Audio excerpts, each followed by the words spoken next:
Hi, everybody. Hi, Joe. Thank you for the host. Welcome to another session of Tyranny of Dragons here on Forgebreaker. And tonight we're going to go and attack things and make them dead, because that is what we are really, really proficient at. So we're going to go and do that. Kind of excited because it's after last week we were getting prepared and getting everything ready and trying to figure out exactly what all we had to do. It was very much looking forward to getting ready for the upcoming battle. Also, dice and dishes, thank you for the host, very much appreciated as well. So yeah, tonight, after doing all of our shopping for the last session, we are getting ready for a council meeting with the Council of Waterdeep and trying to figure out exactly how we're going to take out the Dragon Cult. But before we get into that, we'll cover our weekly schedule here. Don't forget, tomorrow, 7:30 Eastern, is the very first session of Civil War Season 2. I am excited and nervous. I have a lot of expectations for this campaign, and I'm hoping I can live up to my own expectations, let alone my own players. So should be fun and interesting, and I'm hoping to give them something to talk about after session 1.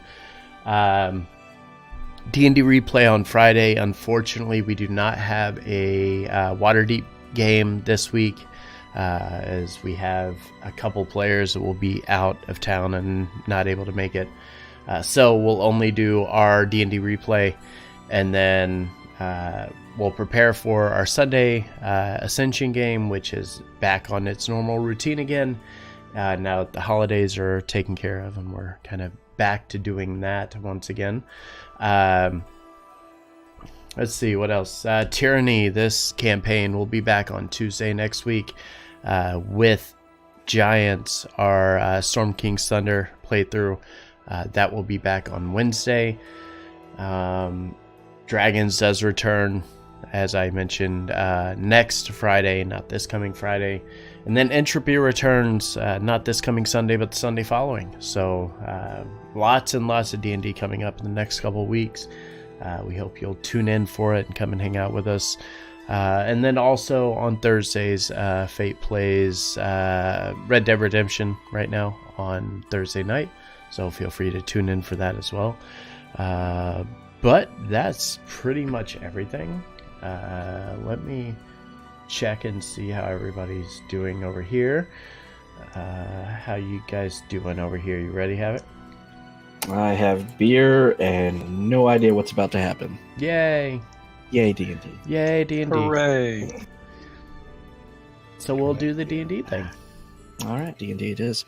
So yeah, not much to recount on last session, as you returned back to Waterdeep after your adventures out to basically being called in, a favor being called in upon you to go assist this elderly couple. And after some trials and tribulations, unfortunately, they were killed in a cult attack. But you got the better of the cult, and sweet vengeance was declared upon them at that point. With that, you made your way back to Waterdeep, knowing that another council of all these different leaders and delegates and such of all the areas of the Sword Coast was being called once again, and you were asked gently, you understood as required to attend it, assuming it's going to happen in the next day or two. With that, you decided to spend your free time spending all of the hard-earned coin that you had obtained in your travels from everywhere, from the Sea of Moving Ice to strongholds of long-forgotten tombs of ancient wizards, all the way to this odd dungeon, this bone throne that you had stumbled upon. You bought a bunch of different stuff that will help you, hopefully, on your travels. But you did discover a world of basically long-time adventurers would know about more, and discovered things are kind of pricey when you start looking for stuff to actually benefit you once you grow much more powerful than the common citizen. But with that, some drunken debauchery was set underway as most of the party went to the yawning portal to party out the night and hang out with other adventurers like yourselves. And then you ventured back to the Palace of Waterdeep, where you have a place to call your own, for the most part, some rooms dedicated to yourselves. And that is where we're going to start the next session the next day. You were all able to get, most of you able to get pretty good night's sleep, either with just the calmness of your surroundings. Others assisted by a glorious amount of alcohol to help you sleep, namely Stone Skull. Yeah. Brought a few casks of ale from the yawning portal back with him. But yeah, you find yourself waking up to the sounds of the city coming alive. Daybreak lying less than an hour behind you. What do y'all want to do?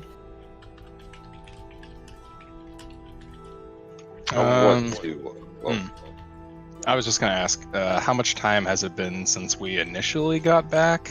Not from the... is it Grigsby or Grigsby? Grigsby. Either way.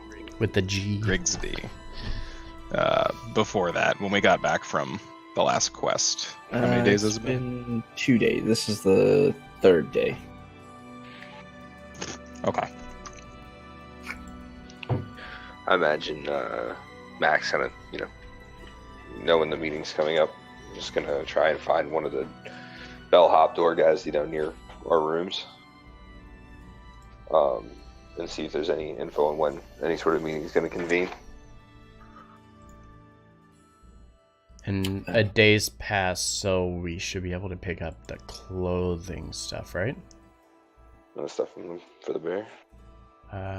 Well, we needed 2 for the armor, but we also went to talk to the one Taylor, Ignalia and I did. Did they say a day or 2 days? They said 2 days, didn't she? Said 2 days, I believe. Okay. Yeah, well, we're supposed to be meeting with a real estate agent this morning. Yeah. Taylor That's said right. 2 days, but come back at night of the second day. Yeah. So tonight.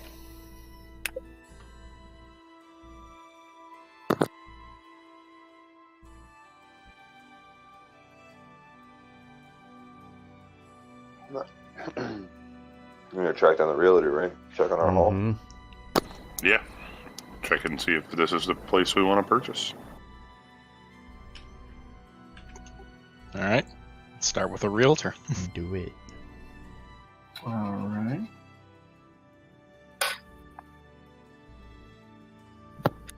All right. So, as you inquire, Max, with one of the guards stationed outside of your room, he thinks for a moment and kind of says that he doesn't have any word on that. He hasn't been informed of anything, but give him some time and he'll reach out to members of the Alliance, of the Council, essentially, namely probably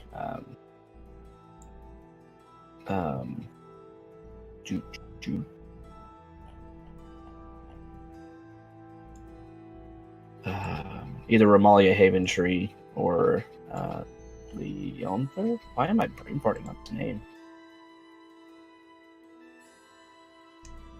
Because you're a tired boy. Apparently so. Wow.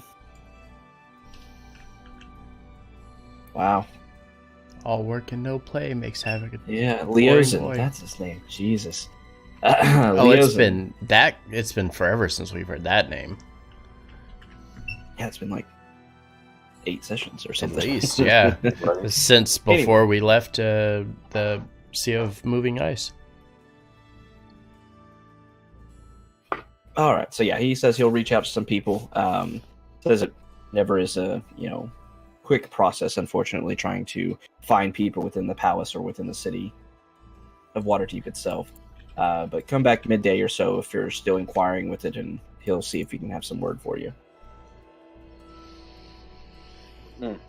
Yeah, give him my thanks and Yeah, tell them the two we might be out and about. If word happens, it can we'll be looking for a place. Tell them a real estate office or whatever to track us down. Daddy nods, says, "We'll send a messenger way if that's the case. If we aren't able to find you." Give them my thanks and get with the rest of the group. What? It's like a main room, right? Yeah, there's a meeting hall, meeting room, real close to your groups. That's actually where you talked to Leosin before.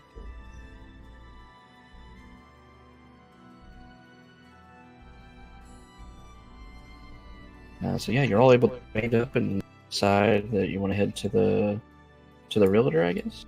Yeah. Let's roll. Let's do it. I thought we were just meeting them at the place we were looking at. Mhm. Yeah, he did describe the place for you. Oh, so no, you set up the meeting. I wasn't there. Is it an open house? Do we have to like PvP to come out on top? I will fight somebody for the master bedroom. Let's go. Alright, let's see. Map player. You win, Stone Skull. You win. Uncle, I give up. You can have it. I just imagine like normal people, like they're setting up to do it, and then like we stroll up, like, is this where we fight for the house? Like, all right, we're good. We're good. No, we're good. He has Thanks. chosen the bear. He's chosen the bear. Claim. Chains clinking. Ugh. That's made me laugh so many times since you don't even know. If we fight for the house, do we get a discount? Ooh. I mean, if we do a I good think enough it's called job. extortion. How's that alignment looking, Havoc? About that alignment, though. Oh, that's nice. Yeah, we'll use that. Okay. Sorry, I. Hi, robot person. Creepy. I got home. I don't have time for this. So, stop. Yeah, part of my prep today was to go ahead and get y'all a house and everything set up, but about that. What's that? You need a distraction. Willie, it's time. We're going to the bar. You have to seduce someone. Sold. Got this. All right, so you make your way off down towards the trades ward once again. Going through the hustle and bustle of Waterdeep during this kind of busy summer day outside. It's real loud. That's amazing. All right, there we go. I don't know why there was a crowd there yelling. That was interesting. Okay. You make your way back down towards the trade ward again. Heading down a bit to the south of the main thoroughfare where you found the realtor's office before. Because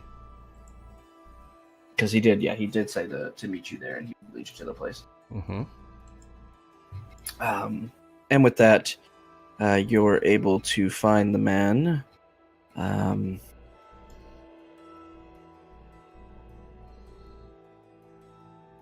Harvin Bug, I believe, was the guy's name, if I remember correctly. Yes. You see him standing outside the trade guild's kind of main office that you went to the day previous. With that, he sees you all coming, kind of waving you down and such. Says, my friends, glad you were able to make it very promptly, too. I appreciate that. Without further ado, if you're all ready, I'll be happy to take you off to go look at this hall that we spoke about previously. Yes, I suppose we can go look at the hall.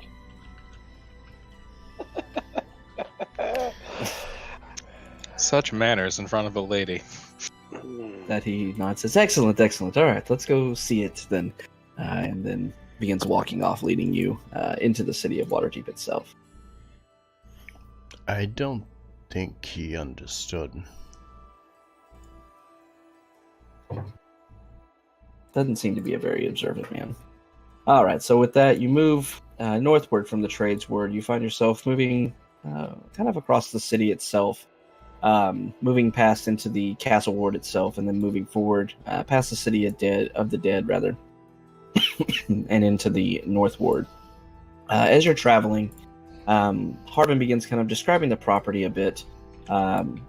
He says, it's not the fanciest place in the world. It was actually used by a small adventuring guild that hired mercenaries and such to provide services for the nobles and such of Waterdeep. And unfortunately, a large group of them went out and, from the stories we were told, suffered some great mishaps whenever they ran into and encountered Draco Lich. And unfortunately, many of them lost their lives, and it was a downward spiral from there, thus leading to no one being able to maintain the property, and they decided to sell it. It came into our possession after no buyers were up to it, nobody really having need for this adventuring hall, but it seemed like something that was up your alley. And the price, of course, was good. It does kind of seem like it's up an alley, but all right. Not necessarily terrible. See what you did there. Yeah. So as you move into the North Ward, you see that this place is a bit different than the other wards of the city.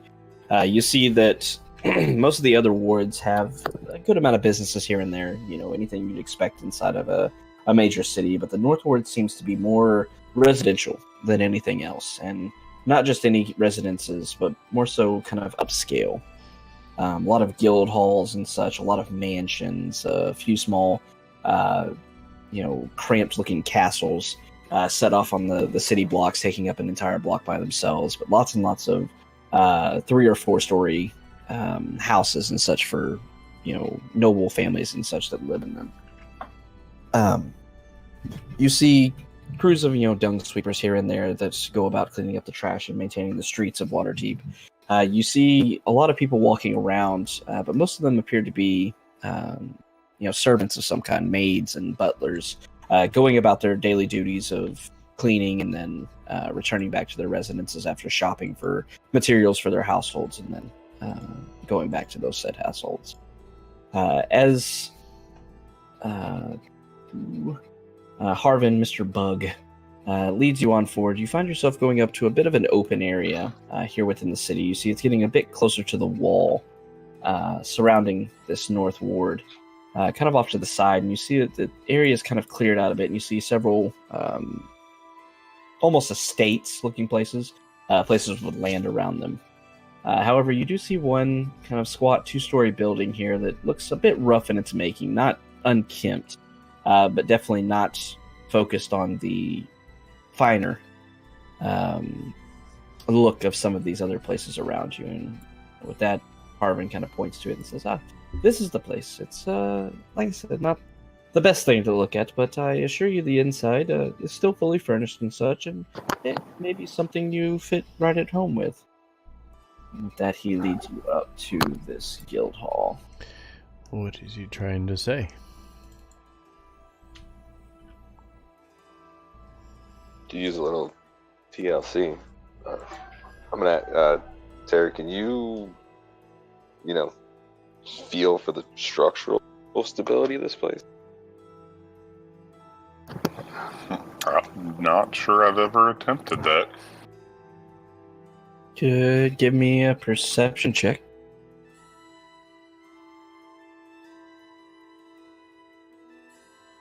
So as you start to approach this property, drag your tokens on, move around the cabin. Maybe. Why was Roll20 doing this? Well, let me just drag and drop your tokens for some reason. Why you do this? I was doing this the other night. Are you on the right layer? Mm-hmm. No. Yeah, on the token layer, and normally I can just drag your little character sheets over and it'll drop your token. Oh, there it goes. Gigantic Steve. Yeah, say, why There is it this is. such a small space? Looks big. I don't want to buy a miniature guild hall.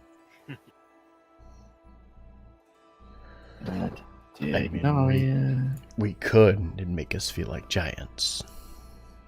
Terra. You are a giant. Look at Mr. Pebbles in the Bear. I'm not forgetting.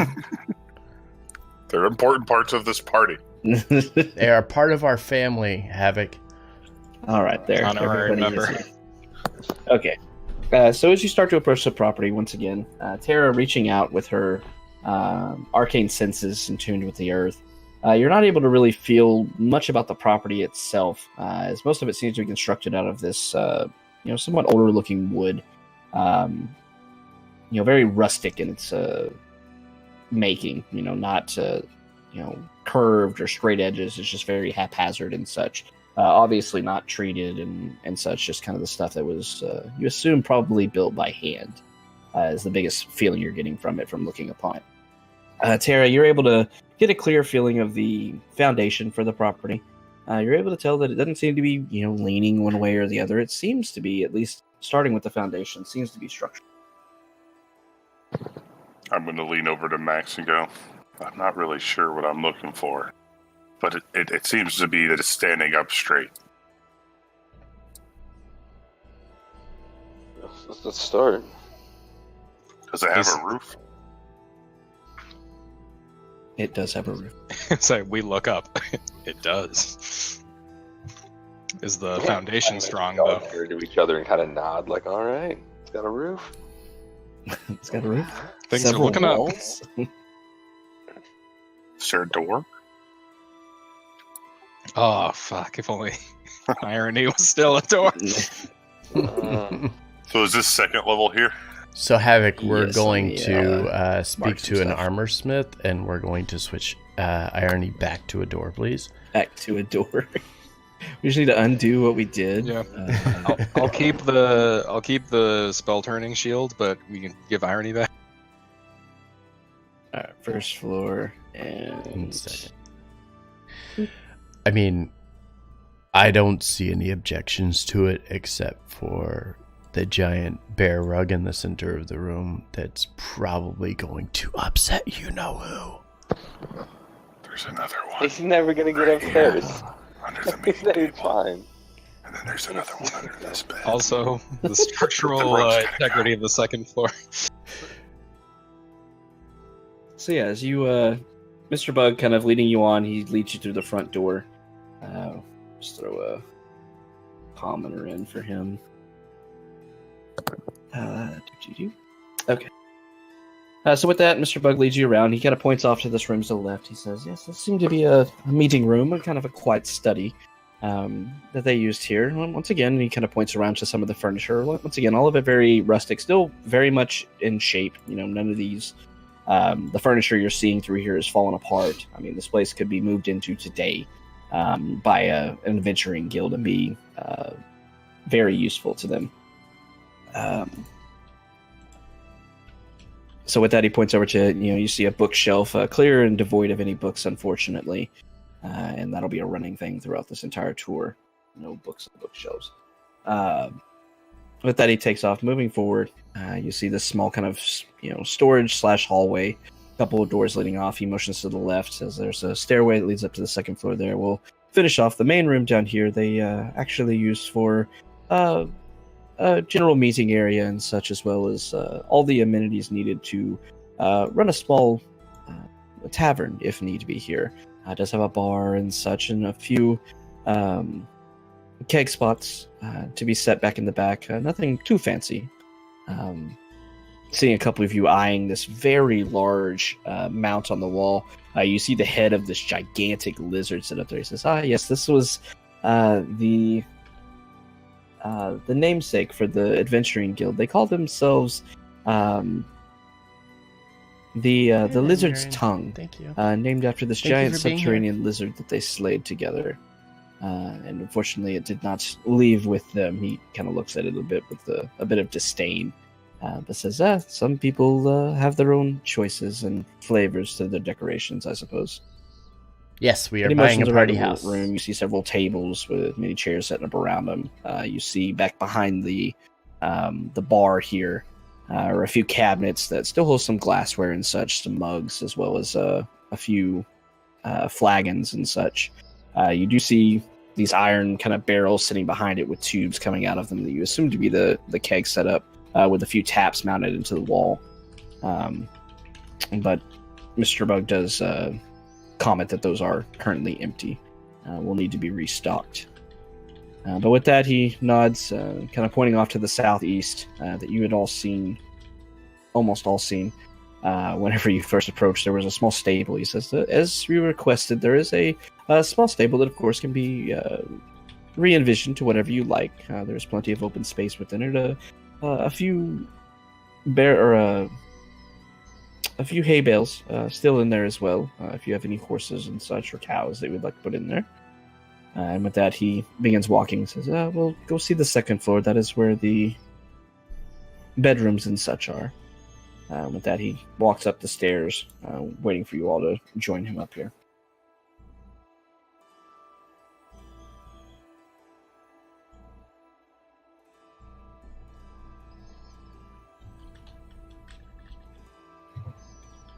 As he begins taking around the bedrooms here, you see that this is definitely mostly all bedrooms. You see 4 different ones here set aside, along with one large bedroom down to the south. All of them having a single window, except for the master bedroom, which is at 2 within it. A couple of hallways and such set up, a small meeting room set up here as well. All of the rooms, once again, still fully furnished, still have beds. Not the most exquisite ones you've ever seen. More so just, feather mattresses, not even really on stilts, except for the master bedroom does actually have stilts underneath the bed. But otherwise, being very bare bones, some crates and such for storing belongings, clothing, things like that in each room. But once again, very simple in their aesthetic as well as the furnishings within these rooms. He points to a couple of storage areas, this hallway down here, as well as the back end of this hallway here. Have lots of barrels with a lot of old foodstuffs and such that appear to have unfortunately gone rotten with neglect. A few more bookshelves, once again, devoid of books and such, but there if you ever wanted to restock them. And as he kind of concludes, making his way back into this main hallway, adjoining to all of the rooms and such, he turns back and says, well, that's about everything here. Do you have any questions, any concerns?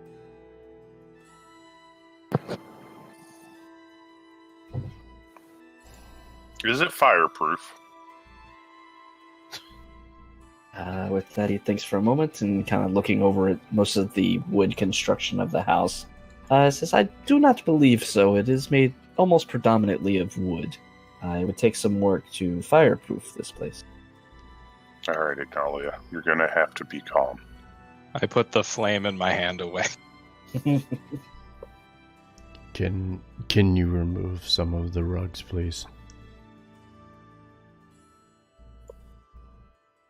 I'm sure once we've purchased this stone skull, we can throw out whatever we want. With that, Harbin Those once again bookshelves are nods. entirely useless. He nods and says, yes, we do not plan on doing any furnishing ourselves. We are simply in the selling of the property business. So anything you would like to keep or throw away is completely up to you. I'm sure the Dung Sweeper Guild would be happy to assist you with anything you would like to get rid of.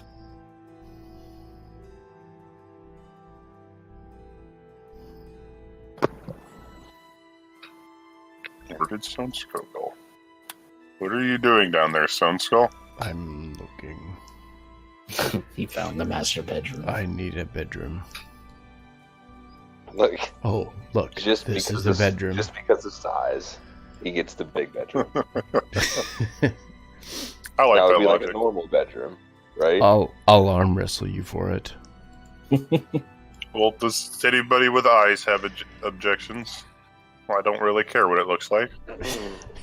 I go. Not only is at least it's sturdy, it's got the amenities we need, and we get the land, correct?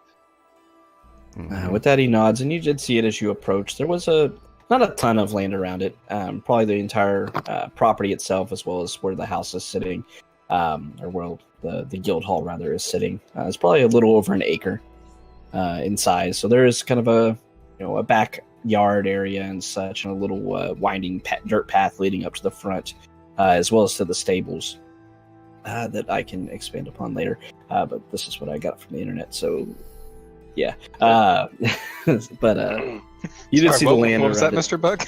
Or Lord save your Google. Google saved me. You did see most of the land around it, minus a few tufts of grass here and there, was pretty barren. It seems that gardening was not the forte of the previous tenants, or landscaping for that matter, because it's just dirt at this point. I thought it Well, was it's- lovely. Well, that's the point. We get the ground, so if we want to build another one, reinforce this, however we want to go, we have options. Absolutely. But does that mean we're taking it? What was the price again? Tara? GM God? God damn it. If I remember right, it was like 5,500 or 4,500, or I said 6,000. I remember it was slightly below. Let me look up. I know I inflated the price a little bit for all of the stuff that was in there. I want to say it was 6. And we're gonna talk him down because he's I think it's offering us a 6,500. tavern that's not here. And he's offended you with his bear. Yes. Stone Skull, if you'd like to talk him down, be my guest. Are you sure that's what you want me? I mean, I didn't. He just starts walking by. No, stop. Go. I think you should check out the stables. Make sure there's enough room. But okay, fine. Yeah, And he we heads got it. back downstairs. As soon as Stone Skull rounds the corner, I'm gonna go to the realtor guys. Like, you got to get these rugs out of here immediately. Like, you can't be seeing them. It's like, and just kind of ramble on. Like, the place is okay. It's serviceable for sure. But the price you're asking is just, it's way too high. You're never gonna sell it like that. You say we'll take 5,500. You can get all the love from the donation from all this stuff, the extra stuff to the local churches, and we can get it off your hands. What do you say? Give me a persuasion check. You can all is wailing in the background, like, are these rooms blessed? They don't feel very blessed.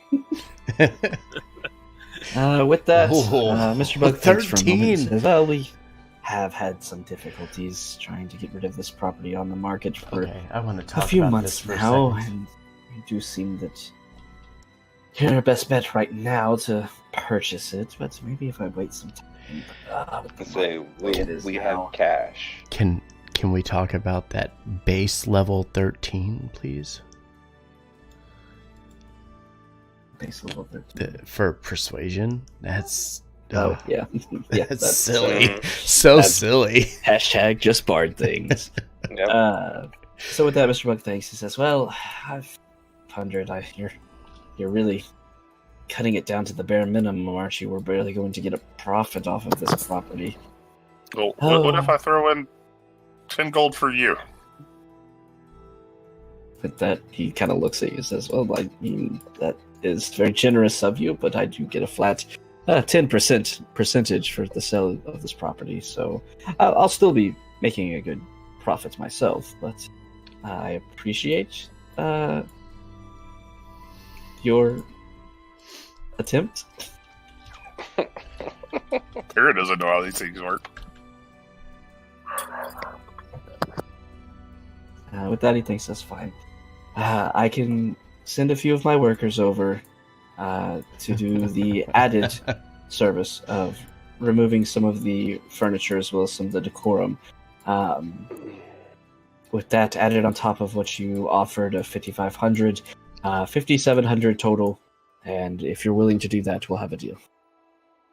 Just extend my hand out. Tara will start counting out 570 platinum. All right.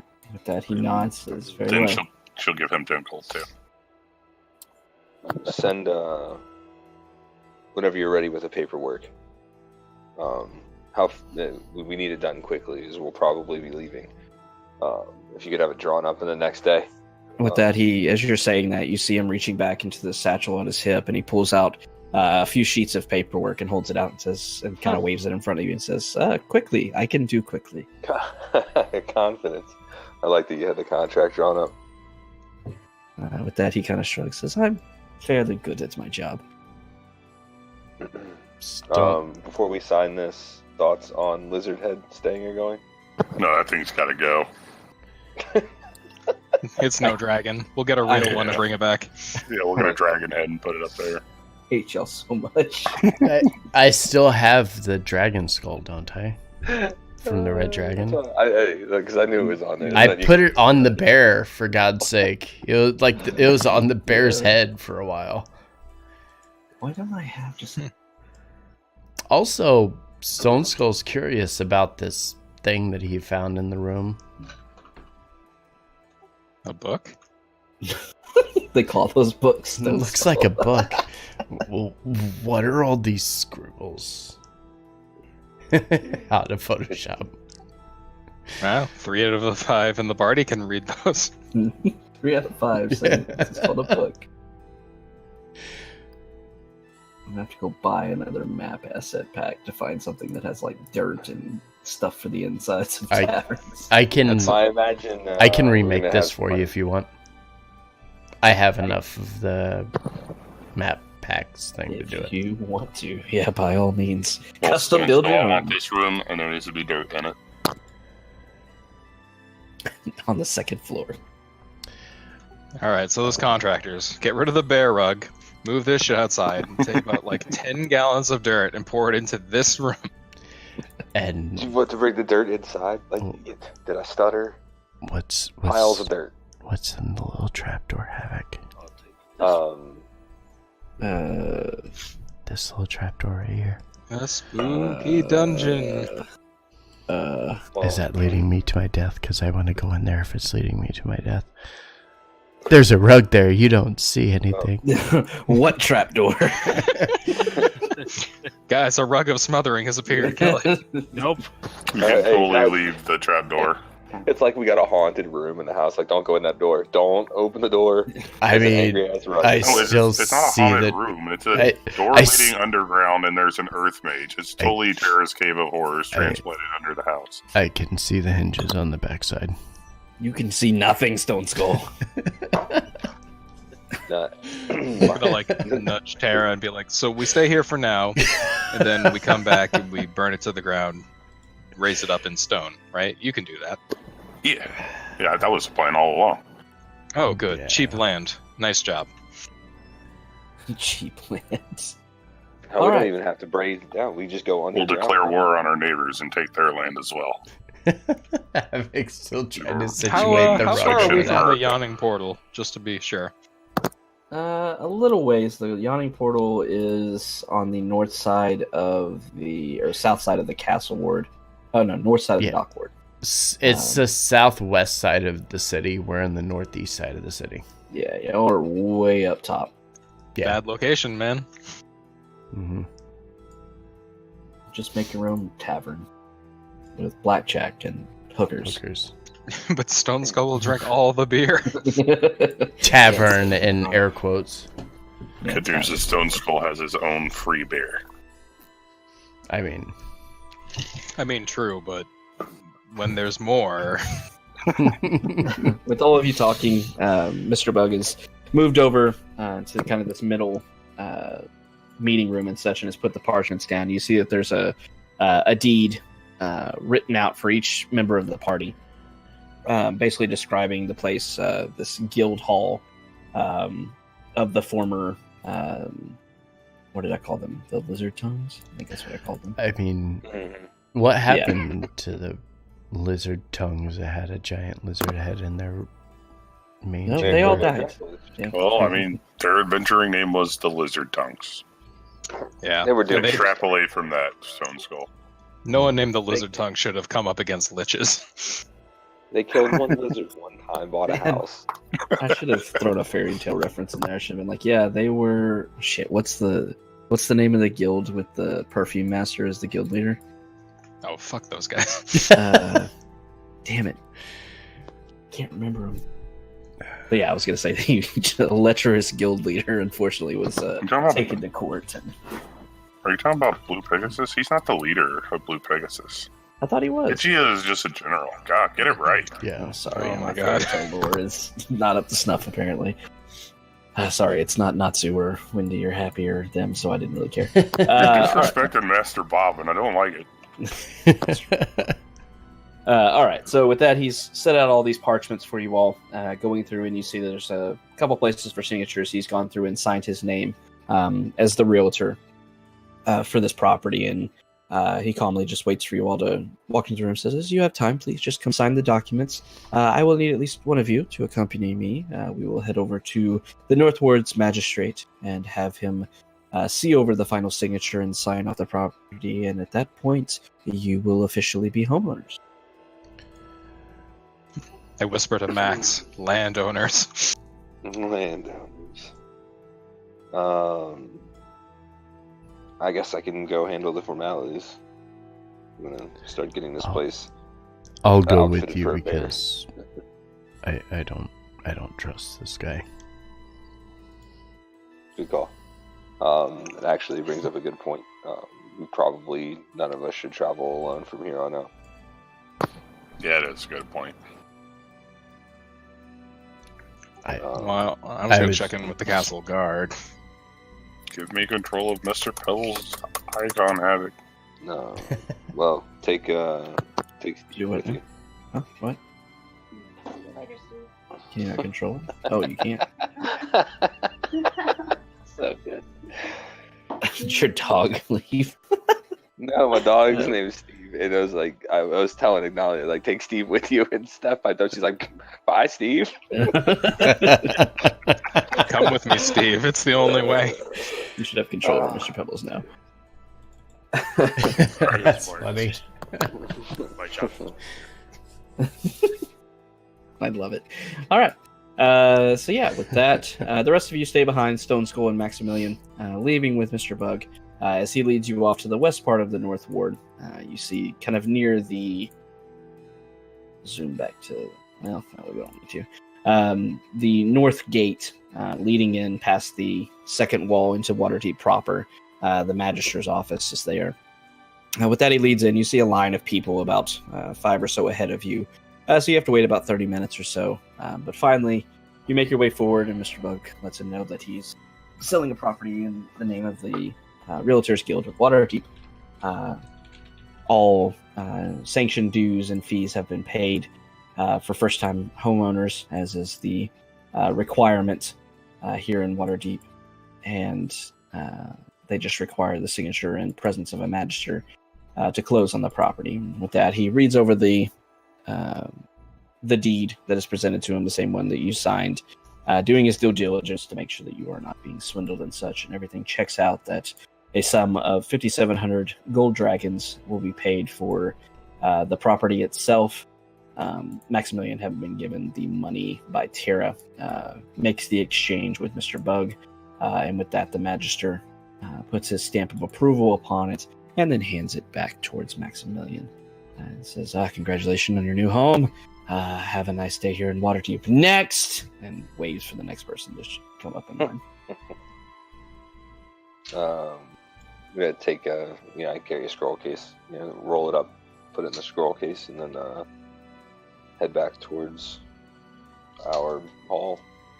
All right. With that, Mr. Bug, as you all three head out of the door, he nods to you, says, it is a pleasure doing business with you. I will take all of our records back. You see that he has one form of the deed of his own, showing the transfer of ownership and such for the records back to the guild. And if you have any questions regarding the property and such, please do not hesitate to contact me. But otherwise, it has been a pleasure doing business with you. And he shakes your hands and departs back into the city of Waterdeep.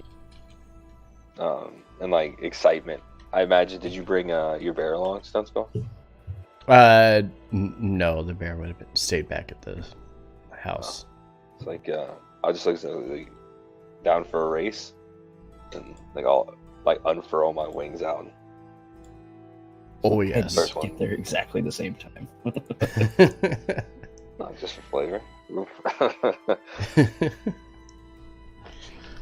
All right. Stone Skull would be running between houses, like jumping fences and like ducking between them, trying to get back as quick as possible. Barreling people over. Yeah. Like I imagine that like we would arrive at roughly the same time, you know, but I would just be dying from as hard as I had to fly. I'd be like, and you'd be like, ooh, that was good. Oh, you tired? Okay. Come on. Go again. He's so Get up, gracious. big baby. Almost with a sweat. Yeah, right. I'm just over here dying all fours. We need to add a patio here with rocking chairs for a place for Stone Skull to sit and yell at people while cleaning his swords. So we are definitely like when I remake the map for Havoc without all of the offensive stuff that's in the house. I will definitely put a patio on the back side of this. And build a subterranean layer, because that's what we should I do. mean, obviously, there's something over here. I mean, in my downtime, that's what I will be doing. Yeah. We need a like.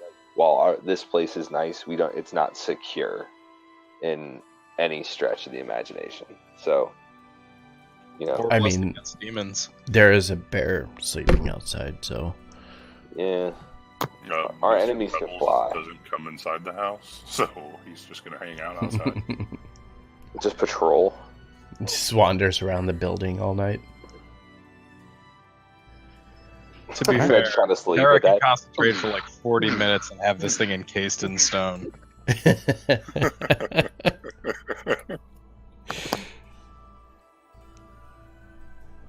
All right. Well, you're all homeowners now.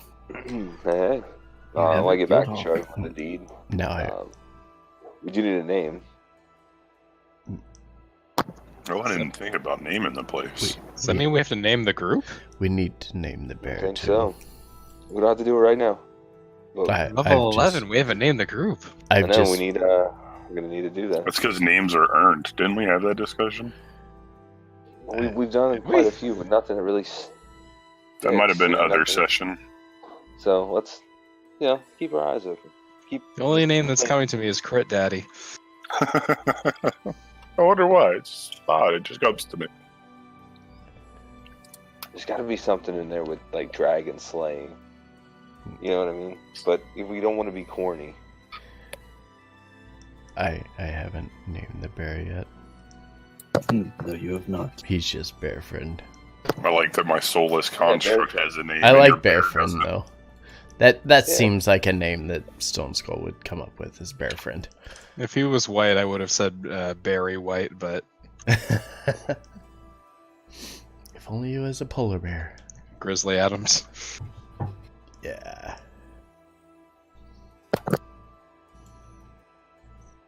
Cool. Well, let's get the. I want to make sure I'm helping Stone Skull refit the stable to fit the bear. Just killing time. Busy work.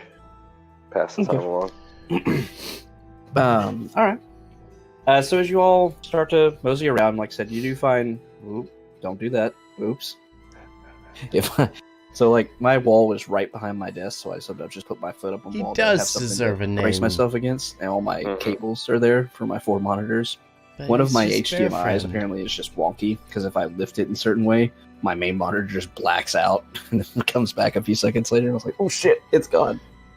Oh no. Darkness, all right. everybody. Oh my God. Darkness. Darkness. All right. So as you look around the house and such, a little bit more in detail instead of the brief overview that Mr. Bug gave you. Once again, you see that this place seems relatively, upkept on the inside at the very least. The outside obviously needs some work, but there's no major like stains or cracked wood or anything. The squeaky board here and there, especially on the second floor. But really, that's the long list of any complaints you could have with this place. It seems to have been constructed within the last few years, so still relatively new. Once again, the tavern area in the bottom, the first floor, is devoid of any ale that was taken by the former tenants before they left. But otherwise, you've got a nice property to yourselves. A couple barrels of ale in a bag somewhere. The other companion is a bunch of casks. I don't know about barrels. It's a rock golem. No, I thought that's what Stone Skull was doing last time. Yeah. Was buying beer for our house. Oh, I have. You bought 2 casks. I have 2 casks of beer already. Yeah. No, actually, do I have more than that? Let me check. Uh-huh. I remember 2.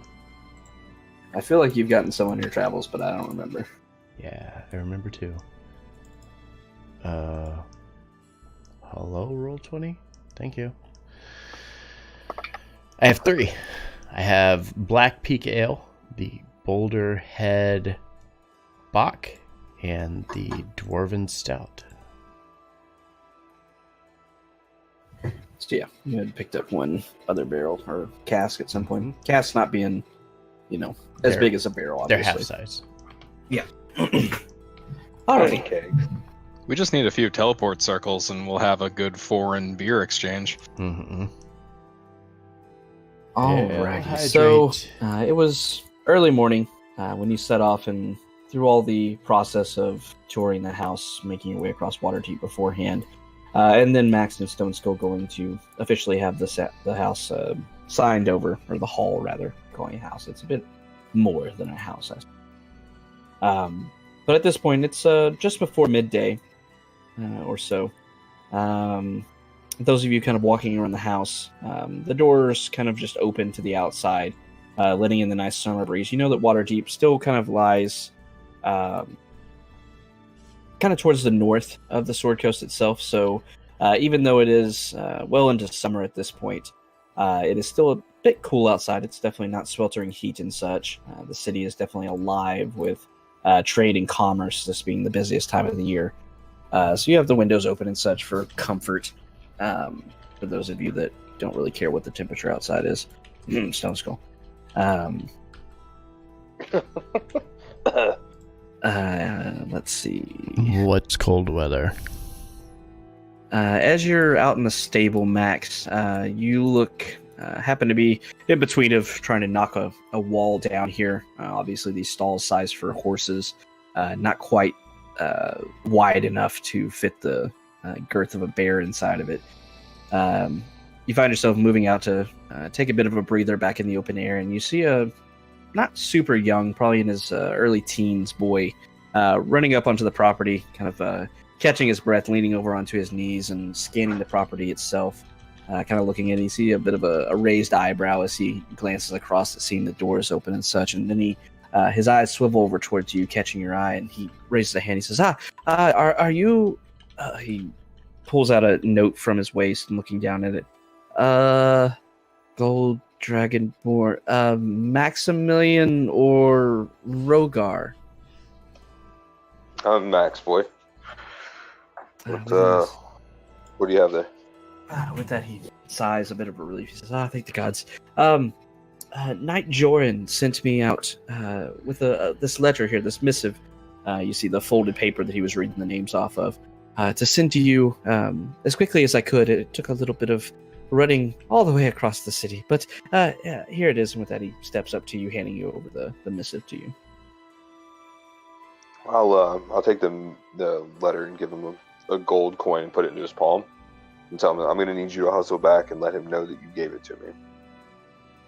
With that, you see his eyes going up almost to the size of saucers as he sees this gold coin, this dragon, placed into his palm. He looks at it and kind of turns it over in his hand a bit, and he looks up at you and just starts nodding furiously. He says, yes, of course, sir. I will head straight there. Tell him, as he's running away, tell him this is where he can find us. Remember where we're at, boy. With that, he turns around, still backpedaling, moving as quickly as he can. He says, of course, I'll tell them right away, and takes off sprinting back out, his fatigue seemingly forgotten with the presence of this large sum of money that you just handed. Mm-hmm. And he disappears into the crowds.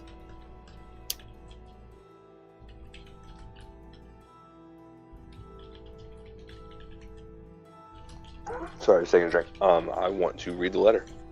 Okay. As you open up, you see the names of everyone in the party: Ignalia, Rogar, Stone Skull, Terra, and yourself, all written across the front. with little brief descriptions of each person there, kind of in a hasty hand scribbled across it. You assume probably by this night. What did I say his name was? Thorin. I think it was Thorin. No.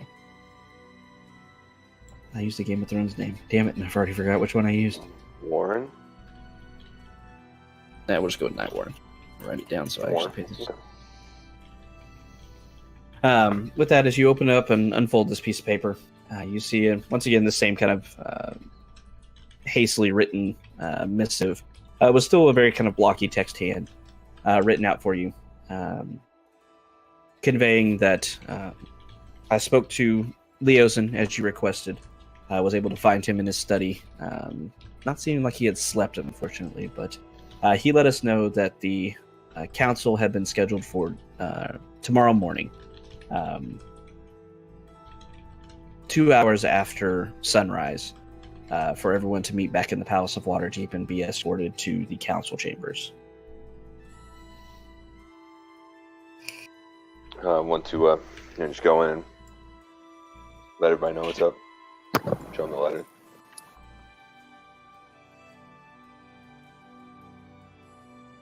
Looks like the next step of our journey starts tomorrow morning. Well, then we should spend the night getting drunk in our new... Tara kind of sideways glances to Stone Skull bar, I guess? I can make it a bar. I still have money. We can make it a bar. He takes a deep breath and then pulls the 3 casts off of his backpack, or out of his backpack, and places them on top of the counter.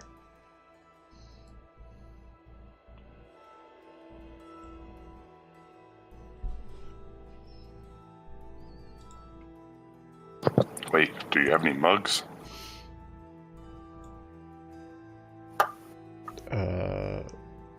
Just one.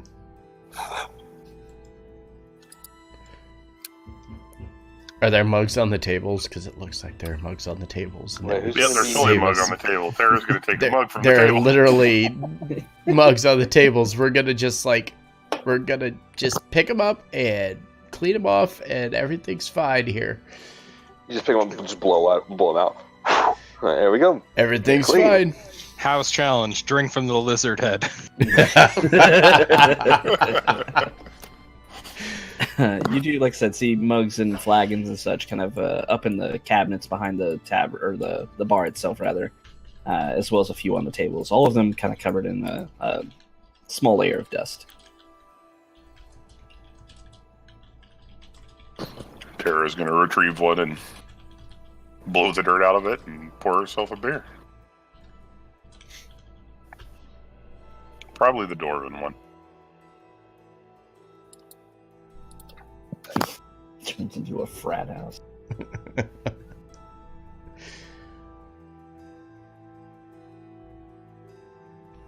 There's some tavern music for you.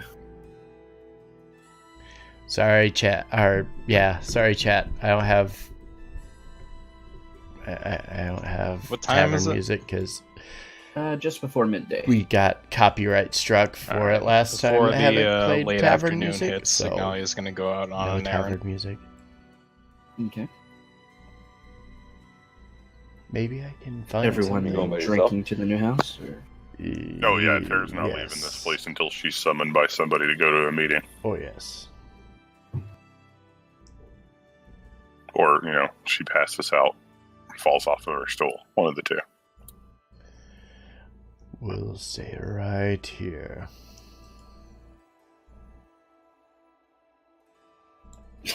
I like how you took the stairs. Wait, what happened? I'm so happy. Dahlia went all the way down the stairs, went to the other side of the map, walked down the rest of the stairs, then left. I mean, yeah, they are That's stairs. awesome. Well done. You love me. Alright, you going solo? Yeah, I'm not really mentioning it to anyone. Yeah, but we all decided you weren't supposed to be going anywhere. Yeah. Mr. are Pebbles you, is my accompanying dad? you. I have given him specific instructions not to let you die. I mean, can I ride him? Yeah, sure. He doesn't mind. Excellent. I do it all the time. I don't like Go for it. silent I got no VODs, problem putting your though. feet on. I like people to be All able right. to hear what's I going am on. just gonna ride in Mr. Pebbles' palm. All right. That Ignalia departs as the rest of you begin to partake in Stone Skull's ale that he has proffered over his adventures thus far. Carried like a little baby.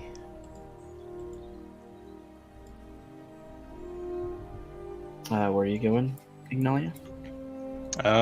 Just to the castle for a quick second, and then I will head over to the tailor and wait around until the work is done. Okay. All right. Does anybody else have anything they want to do, or just gonna celebrate and chill out? Nope. Tonight we drink. I'm just gonna all night just be mulling over what to call ourselves. Oh, yeah. All right. Okay.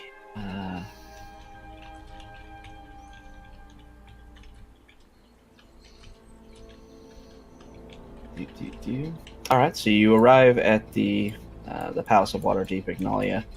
The same retinues of guards and such out. Most of them recognizing you at this point, nodding you past so you can enter into the palace itself. The two customary guards standing there. One of them inquiring, anywhere you would like to go specifically, ma'am? I just need the captain of the guard, whoever's on duty at the moment. With that, he quickly salutes and nods. Says, I think he's out front right now. Give me 2 seconds. And with that, he marches off, heading around the corner back towards the front of the palace itself. A few minutes pass, and you see the man coming back with another man in tow, him wearing the kind of sash and regalia of a higher ranked city guard. And as he moves forward, he bows his head towards you. He says, yes, what is it you're needing? Hello. A simple request. I just flashed the writ, I assume. Well, if it's the same guy, he's seen it before, and if it's a new guy, I let him read the writ quickly. Just want to say, where's the whereabouts of Antharfrum? Has he returned? As you're pulling out the writ, this isn't the same guard you've run into before. The same guard captain, rather. But as you're pulling it out, he kind of waves his hand and says, no, we all know who you are, ma'am. As you ask him, he thinks for a moment and says, I believe that Anthar arrived this morning, actually. Just after sunrise. Him and his retinue back from Red Larch? Yeah, Question that mark? sounds right. Wait, why is that? Red Larch was something that was mentioned Yes, Red Larch, recently, yes. so yes. Yes, Anthar and a group of paladins had set off to Red Larch in light of a dragon attack there. But yeah, with the guard confirms, he says, yes. He was arrived back this morning. I believe he is resting in his chambers. Shall I summon him or take you there? Yeah, if you wouldn't mind taking me there. No need to disturb him, though. With that, he nods, says, of course, right away. The guard captain turns back to the man that summoned him, giving him curt and quick orders to escort you to Antharfrum's chambers. And with that, he bids you a good day and then heads back off to surveying the men and such around the palace. With that, the man nods toward you, right this way, please, ma'am, and he leads you into the palace. Once again, as you've seen many times before, you make your way through this labyrinth up a few floors within the Palace of Waterdeep before making your way into kind of the nicer looking residential areas that you've seen before, though not the same hallway that you reside in normally. With that, he comes up to a door. You see a large shield is kind of plastered up above and nailed to the wall above this door. And with that, he turns around with a quick flourish and nods to you and says, one moment, and turns around and with a gauntleted arm taps 3 times. Not loud, but loud enough to be heard onto the door. And he says, Master Froome, a visitor has come to see you. A few moments of silence go by, and then you hear kind of slow footsteps from the other side of the door, and then you hear a familiar voice going through it saying, I have had a long trip. This better be worth it. And as he's saying that, the door opens up and you see Onthar's form kind of looming before you. A bit of annoyance across his face as he's looking immediately at the guard, and then his eyes turn towards you, and you see his face completely softens as he sees you. And he says, Ignalia, my girl. Oh, it's been ages, it feels like. Please. Oh, thank you, sir. And he kind of nods off the guard and says, please, come in, come in. I just, punch him in the gut. Medium strength. Make a strength check.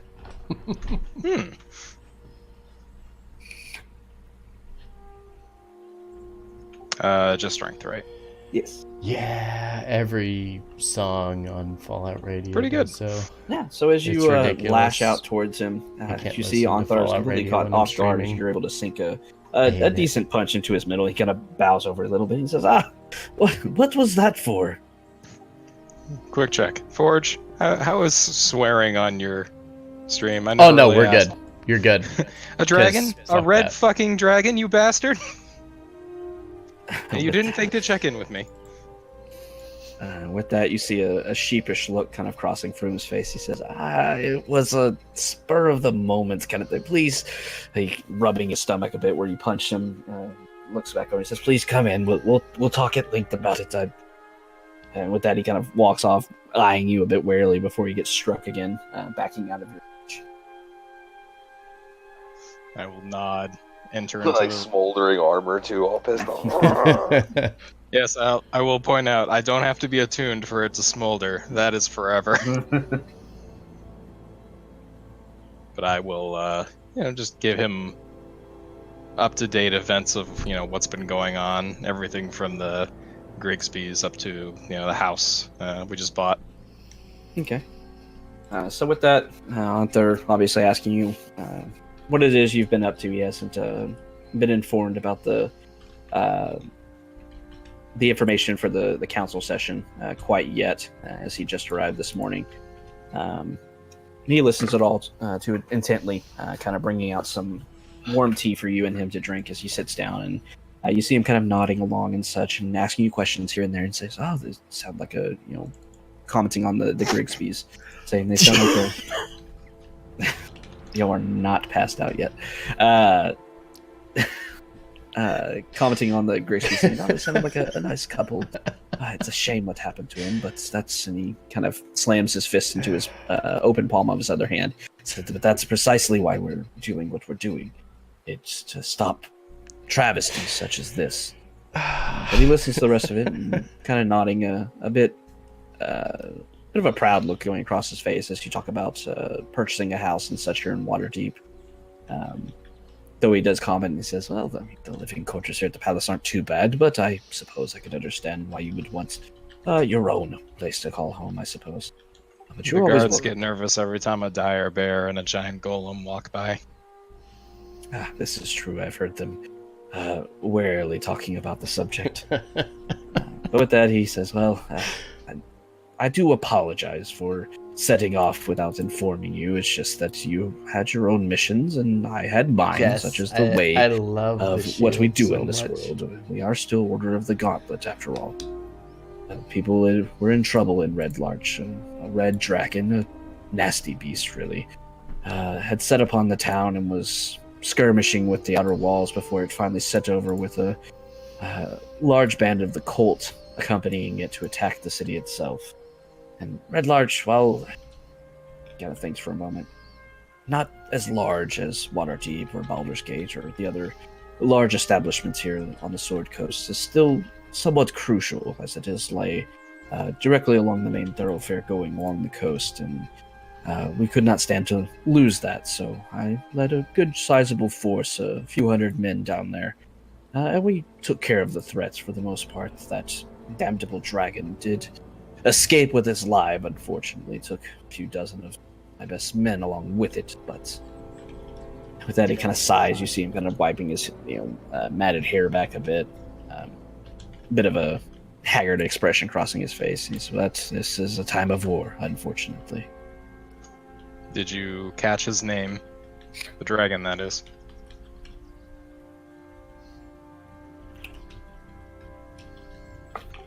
Googling intensifies. Mm-hmm.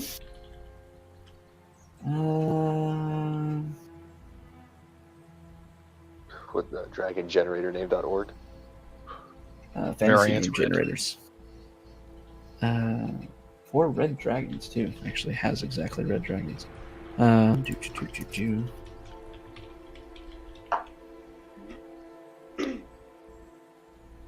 With that, Froome nods, says, yes, it's one I've heard of before, but I'd never seen. I haven't said Probably anything. best that I hadn't. Caught me on a different day without so many men around me. It probably would have taken my life. Its name was Ostrasands. It seemed more than willing and happy to serve alongside this cult, killing and burning everything around it to ash.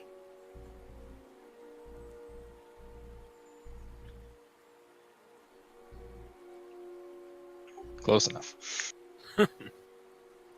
You tried. At least you tried. Throws it in the trash.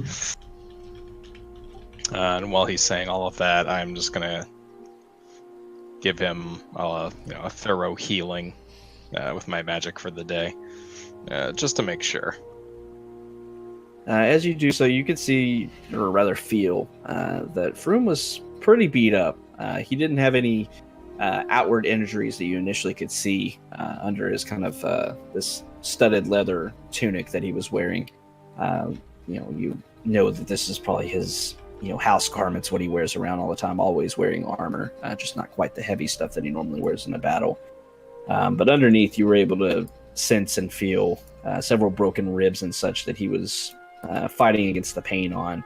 And though he initially kind of phoenix and tries to brush you away,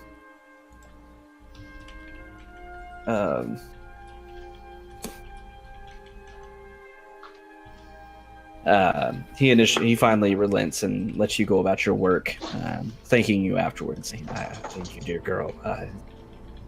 I'm not the young man I was, unfortunately." I bend one of his fingers back until he lets me heal them. Very well, damned girl. It's gonna break me even more than I already am. All right, well, I want you to get some rest. You've had plenty of my mind for the day. I assume you will be at the meeting tomorrow. We got a missive about it. With that, he nods. You see him at the table you're sitting at. Different piles of paperwork and such onto it. He kind of points and lifts up a missive, looking somewhat similar to the one that you saw before departing from the guild hall. He nods, says, "Yes, Leosin informed us all this morning that everyone had arrived. It seemed myself as well as." Thanks for a moment. The elf leader, King Melindretch, were the last to arrive. But now that everyone is here, we can set about the session and cover everything that's going on. There's kind of leans in a bit, not quite conspiratorially, but kind of talking a bit lower. That he says there's going to be talk of dragon attacks as well as cult activity. It's not just Red Larch. There's been more and more attacks all throughout the Sword Coast. Well, it's time that we convened then and spoke about what we knew. But I will check in with you tomorrow then. If you need me in the meantime, I'm spending most of my free time at the church. As you can tell, those red dragons have, well, against me in particular, they are quite nasty, and, well, I'm racking my brain to figure something out. With that, he nods, says that's it's understandable. Any dragon is not one that I would see you fighting, but of course I know that is the role that you have set out to play, and I know you'll do it to the best of your ability. And you have good comrades in arms now. Can hold their own. I see you being fine. Fancy new clothes. I'm real waiting. danger is still coming up, and kind of sighs, and you see that I'm waiting. bit of a haggard look crossing his face again. He says, "For tomorrow we have to drink alongside politicians, and you know how that goes." Oh, I do. Fancy You're in new for clothes. a surprise. And with that, he smiles, says, "I expect nothing less. Well, On the morrow, then, I'll see you bright and early during this council session, then. All right. Well, have a good night, Father. With that, he smiles and escorts you out of the room. Says, kind of nodding you towards you once again as he moves back into his room, retreating there, hopefully to probably get some sleep before tomorrow. And I will leave from there and head to the tailor. All right.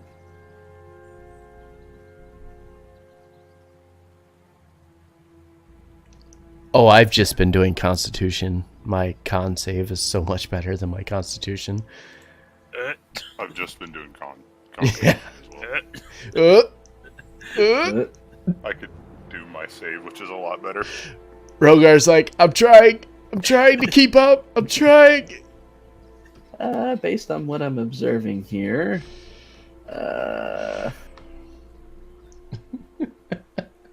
Rogar. One more round before he shells anything out. Let's make it real bad. Yeah, one more Oh. round.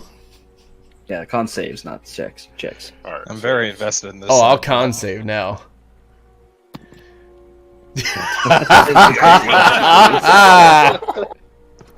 Hey, I'm at oh, Yes! Yes! Rogar is feeling the effects. Your face is hot. Your stomach is kind of churning awkwardly. Not to the point where you're sick, perfect. sickening up on yourself, but it's getting kind of close. Everyone else, you're definitely feeling the effects of the alcohol, except for Stone Skull, who's just like, "What? We're drinking water, yes." man, I just imagine Stone Skull's like that consummate drunk, where he's hammered but could do everything he wanted to. Maybe It's like he's a Are little you drunk? slow. Maybe I am. Maybe I am. Want to fight about it? No, because I mean, I'd just grab another pint. I imagine you slamming it down with a giant mug and then just like not even a dribble, like just it's all gone. Down Again. that. Oh, All right. So as Ignalia is venturing to the tailor to see about retrieving her garments, and the rest of you are having a friendly little battle within the new tavern that you have purchased, we're going to go ahead and take our 5-minute break. Yeah. Don't forget to get my stuff too, Ignalia. No, I won't. That's why I need Mr. Pebbles to carry it.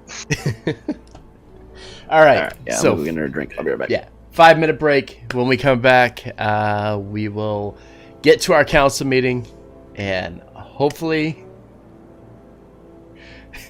so we'll go to our break. Hopefully when we come back, we'll get into our... the council meeting, and then when we get to the council meeting, I want to kill something, so we want to get into combat, so I don't want to have to kill council members. So, but yeah, we'll be back 5 minutes. Don't go anywhere.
All right, so we are coming back.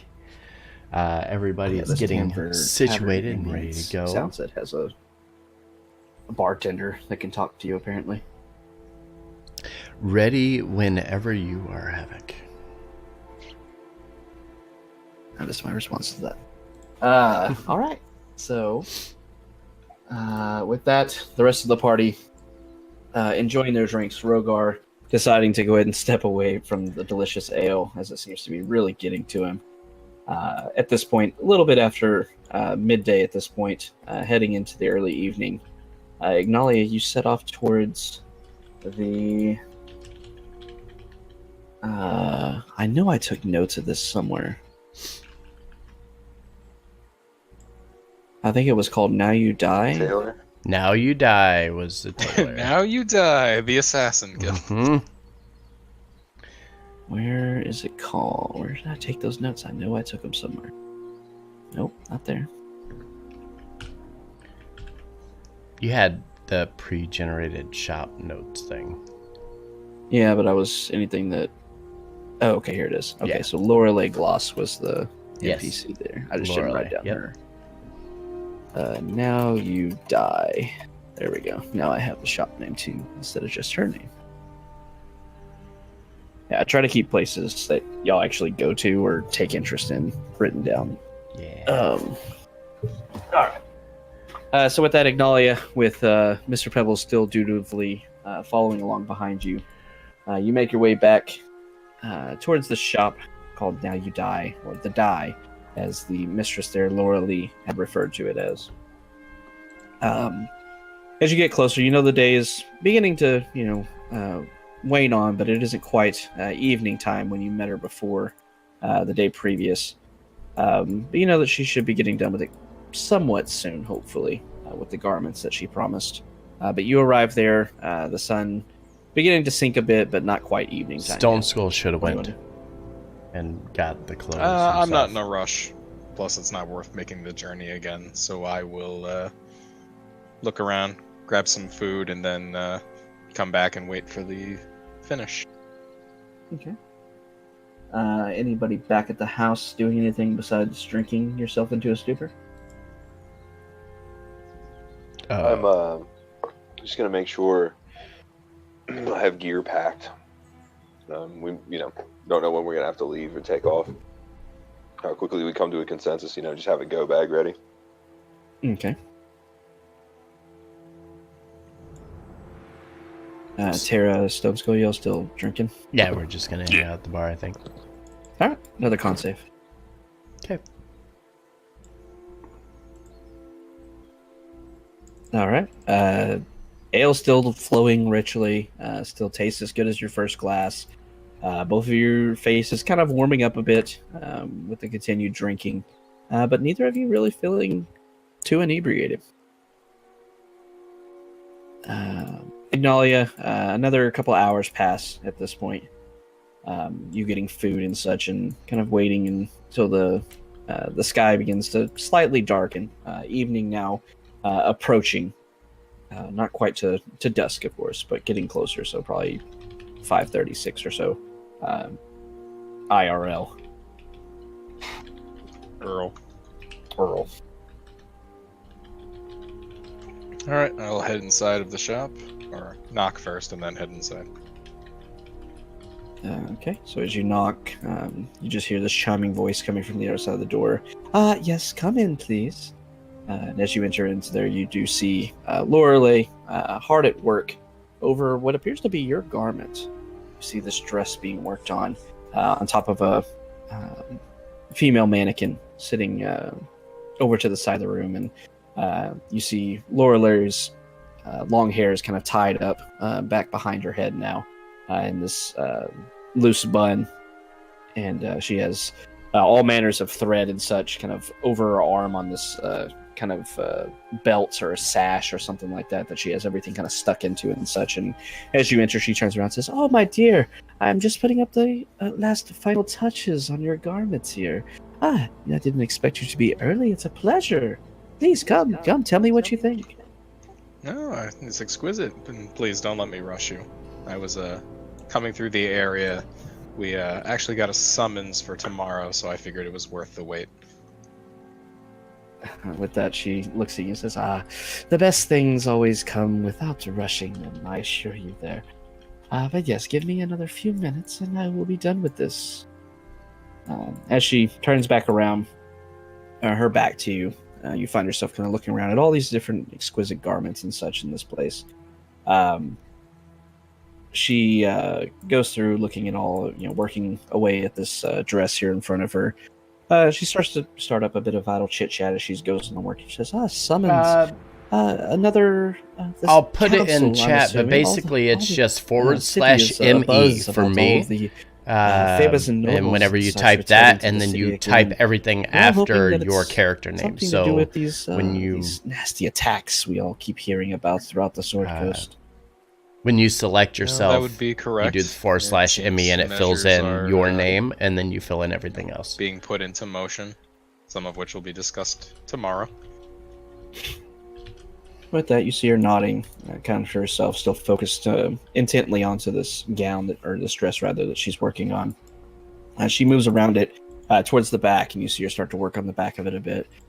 She kind of glances up at you and says, well, it's good that our leaders that have been put in their place, their places of power, one way or another, are still serving the people. These are desperate times, it seems. I'm glad that we have a strong and reliable people such as yourself taking the helm on things. Now, I hardly take the helm, but I do like those that I've met so far. With that, she smiles and continues working. She says, well, who is it that you have met? Please tell me. I never get to see any of these fancy and noble types. I will, without telling her who he is, recount Anthar Froom, and Sir Istival, and the leader of the Flame Fist, just the Flaming Fist, is it? Whatever the exact word conjugation is. Exactly. And Ramalia it's exactly the same. Haventree, and a little bit haughty, yeah. Okay. Yeah, I'd have to go through my list to pull up exact names, but yeah. She nods, says, all dashing and seemingly powerful individuals. They do have what's best for the people at heart, though, yes? Well, as far as we've seen, attacks like these affect all of us, and despite individual efforts, the best interest here is the best interest of everyone. With that, you see her nodding once again and focusing back on her work, and she says, well, if nothing else, I'm sure someone such as yourself, a forthgoing one, and one that will be wearing, and she kind of runs her hand in front of the dress, going over the soft curves of the mannequin and such with her hand. Says someone wearing this will certainly be able to keep anyone in line if necessary. Now, that's what I like to hear. And with that, she smiles and gives you a playful wink as she goes back to working on it. A few more minutes pass. You see her kind of standing back up and kind of arching her back a bit, stretching it out from hunched over. She says, I think we're about done. With that, she stands up upright and kind of muses over the dress as she walks around it. She looks back to you and kind of points over towards the counter, the counter there in the middle of the room, pointing towards a bundle package that's pretty large, about 3 feet wide and 2 feet tall. She says, your friends that showed up yesterday, that big, muscly gentleman, his attire is within that package there, already prepared. It was a bit more simple, but I assure you, still as elegant as this dress if need be. But did not take me as much time. And with that, she returns back to the dress, kind of circling around it once again, dismissing the package. After she makes a couple circuits, you see her kind of fiddling with it here and there, but with that, she nods to herself and then turns around and says, well, and steps out, from in front of it, and you see the dress now completely done for the most part, or completely done at this point, not for the most part. And with that, she kind of points to it and says, well, what do you think? I mean, do I think it's good? Is there anything wrong with it? It is exactly to your specifications. Fantastic. It is wonderful. Thank you so much for your hard and, well, expedited work. And I'll give her like an extra 10 gold as thanks and start bundling up the packages. With that, she nods to you, a bit of a self-assured smile as she lifts the dress up and begins to kind of fold it over and placing it into a package for you. As you offer her the 10 gold, she kind of wraps her hands back around and says, "No, for you, for being such a gentle and nice customer, and for letting me work on this exquisite dress, please. I cannot take your money for it. You've already paid in full and more so for it." I'll put it down on the nearest countertop and say, a down payment for the next order. With that, she smiles, says, "Of course, I will keep that in mind." And with that, she holds out the package for you to take the dress and says, "Please, don't hesitate to stop by. I would love to hear any tales of adventure and such that you may partake in. It's a bit boring here and drab in my shop, but I do hear fun stories occasionally." Oh, I'd be glad. And I'll open the door, call Mr. Pebble's name, and then as the golem's fist kind of comes through the door, put the packages on it and watch it recede through the doorway. As you turn back around from Mr. Pebble's kind of gingerly as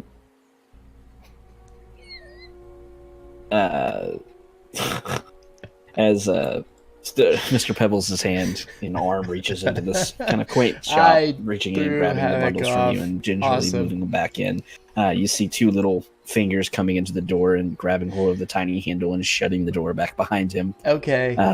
You turn around, you see Lorelei's face is just kind of slack-jawed. She's just kind of staring at the door and looks back over towards you, and then back at the door again. He's quite well trained. As it would seem. Well, of course, a lady such as yourself could not be carrying around those heavy items. I didn't expect that, but she kind of, raised her hands up in the air and says, "Adventures, you never know what they're going to bring to your doorstep, I suppose." I will smile and say, "Thank you very much again, and I will see you, well, whenever I return to the city." With that, she smiles, says, "Do be safe out there. I would hate for any of my customers to wonder upon any nefarious situations, so take care of yourself, Ignalia." Very good. Have a wonderful evening. And I will head outside to Mr. Pebbles, muttering about how I could have carried those packages myself. All right, and with that, you leave. Now you die. Mr. Pebbles with the two packages in tow, and head back to the guild hall. Yes. All right. Still my favorite business name ever. She's an assassin in disguise, I know it. She 100% is. She's working with the Thieves Guild. So you arrive back. At this point, it being just before dusk, the sky has begun to darken considerably at this point. Night will be arriving within the next hour or so. You hear loud talking even before you get up to the door. You can clearly hear Tara and Stone Skull's rambunctious voices coming from within, talking about drinking and such. Clearly, from the sounds of it, a bit inebriated. Oh no. Oh no. I head inside, heading for the loud voices.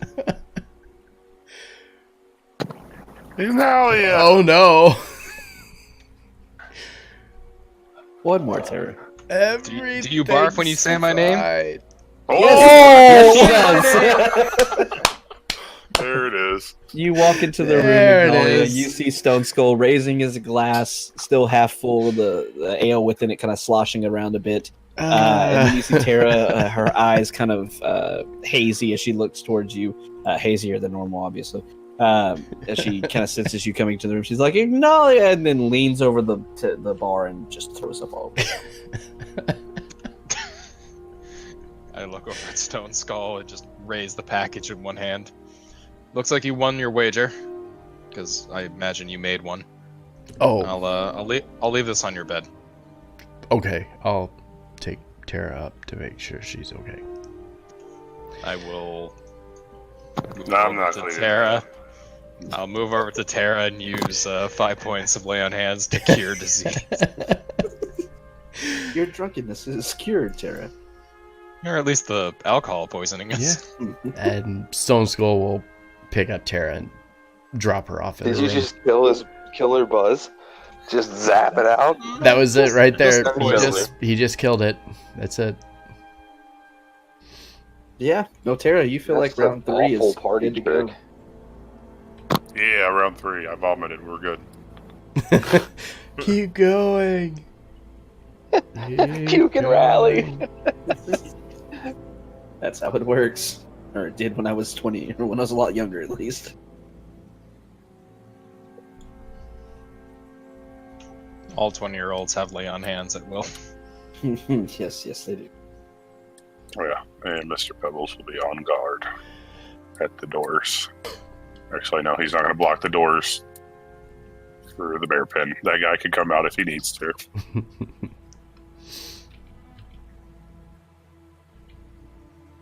All right, so as everybody kind of retreating to their rooms, a couple of you, or a few of you rather, feeling the effects of the alcohol, some more so than others, but all of you feeling mighty tired after your drinking shenanigans or traveling throughout the city and such.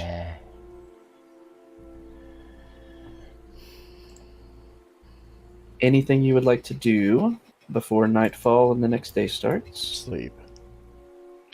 Sleep. Sleep. Actually, I don't think I really have a choice anymore. Right. All right. The three of you that drink in excess, give you one more con save.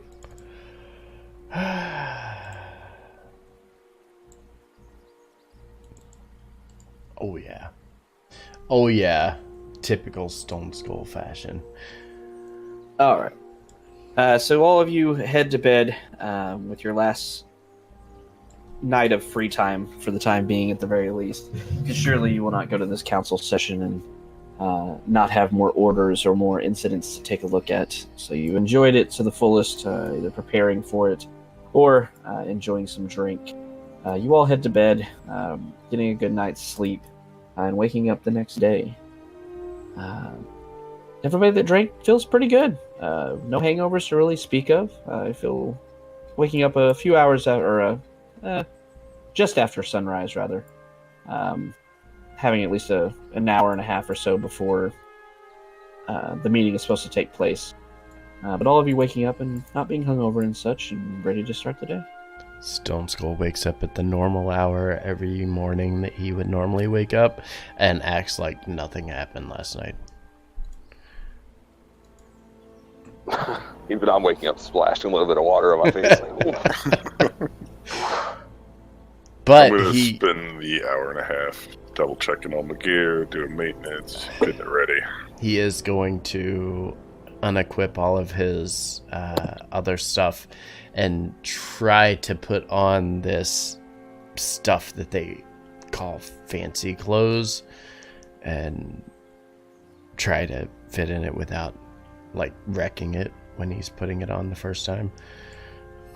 All right. So when you put on your fancy garb, you see that it's not terribly different than your normal garments. To be perfectly honest with you, you see this large cape or cloak has been fashioned with lots of fur strapped down to it. You see that it's almost solid black with a few streaks of gray down it. Mm-hmm. You see that the straps that normally kind of connect in the middle down towards your belt are a bit ornate, having some gold filigree going through them, but it's very subdued, letting the black of the straps really take hold. You see some bones have been fashioned to it to not look cryptic, but more so giving it more of a champion-esque flavor to it, if nothing else, almost as if the bones could have been something that you slayed and adorned your garments with it. You see the belt attaching to your normal kind of loincloth pants that you wear. has been refashioned with a bit more engraving and such across it. You see some, etch work into it that kind of make these arcane, almost looking signs throughout it. Obviously, probably not holding any power, but it looks very nice. And yeah, that's actually it for yours. It seemed that simple was effective as she promised. And the cloak itself is big enough that he can almost kind of like pull it up and like around his shoulders so it covers most of his skin. Oh yeah, it's huge. Yeah. Okay, cool. And he'll kind of, once he kind of sorts it out a little bit and figures out what everything's doing, he'll head back downstairs and is there like there's a kitchen here? Is that what this is here? Could probably be used as a kitchen, yeah. It doesn't have a lot of stuff in it, just a lot of old barrels and such in it. Okay. Just something to like prepare some kind of meal for the morning for everybody. Yeah, and there are some It's like more a large bunch of kind of old preparing tables bowls and and old such. utensils. Yeah. Yeah, and a table where you can prepare food and such onto it as well. We should buy a stove and put it right here. On the other side of the fire pit. It would make sense. It would make sense. We can put a hole through the wall so we can hang a pot in between. Yeah. Okay. All right. And yeah, I'm Let's just start gonna decorating now. yeah, I'm gonna just prepare some whatever random foods and stuff I have for everybody as they get prepared for the day. The sign of true adventures, right? We're getting ready to embark on the next part of our journey. And we're looking at like interior remodeling, like we're just calm. Like, yeah, it's cool. Right, yeah, it's fine. We might die Okay. tomorrow, but it's fine. We're going to remodel this house and it's going to be grand. Listen, Right. we're gonna have fantastic marble walls and a pit trap in the basement. When we die, we're just gonna come back and we're gonna finish remodeling the rest of this house and we're going None to of y'all retire are here. allowed in the basement. Not unless Listen, you want to we're be not eaten by a allowed to roper. die. If someone has to buy this house after us, they're gonna think we're the awful ones with a lizard head. Yeah, we gotta get rid of that thing quick. We just gotta get something to replace it with. Yep, we're true dat. I got the name of a lizard that might look good mounted on that wall. Does it have 5 heads? Because Because we could put one on each wall. mm-hmm. 2 behind the bar. Well, I was talking about the red dragon, but I like that idea too. We kill another dragon. Let's figure out a way to bring the whole body back.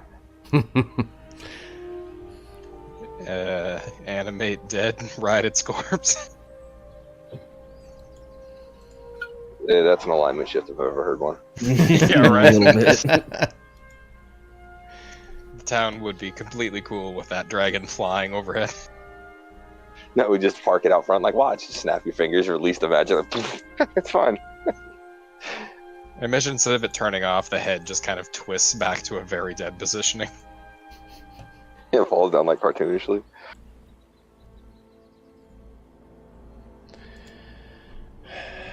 All right.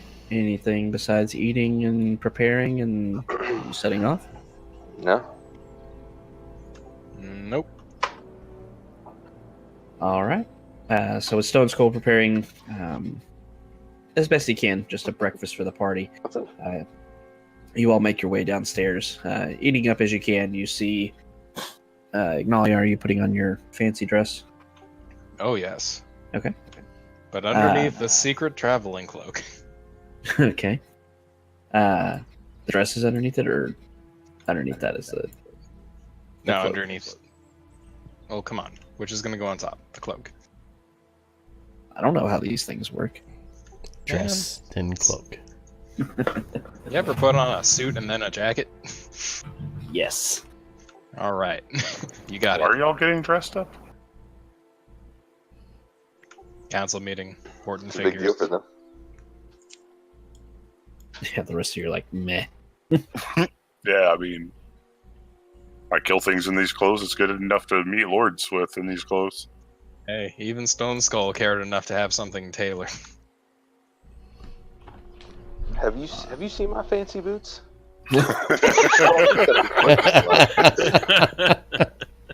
As he says that, he clicks them on the ground a few times, saying, "Yeah." All the dirt just falls off. Everything I'm wearing comes to a sheen. Yeah, we're good. Oh, that reminds me. I need to be very careful how I step now. Don't step on your cloak. So yeah, you see this, somewhat magnificent cloak or cape on Stone Skull. A bit different than the one he normally wears. Not looking battle worn and such, but looking pretty magnificent. It gives him a very foreboding figure, looking very strong and such while he wears it. Ignalia, looking a bit subdued with this cloak draped across her, but underneath this dress of almost this crimson red. You see the hood kind of laying across her neck on the back. The neckline of the dress itself sinking down a bit lower than her normal attire. You see here and there, like on the elbows, as well as the size of her dress, is accent with this wool-looking black-colored fabric going down it as well. Give you all the picture for that. Maybe. Yeah. Super fancy. Also, if you give me your firstborn, I can kill Renly Baratheon. Yes. But with that, you finish up your morning meal and set off for this council meeting at the Palace of Waterdeep. You find yourself back in the streets of Waterdeep, heading down to the southwest as you leave your place of residence now, which we're going to go ahead and mark real quick. Guild Hall.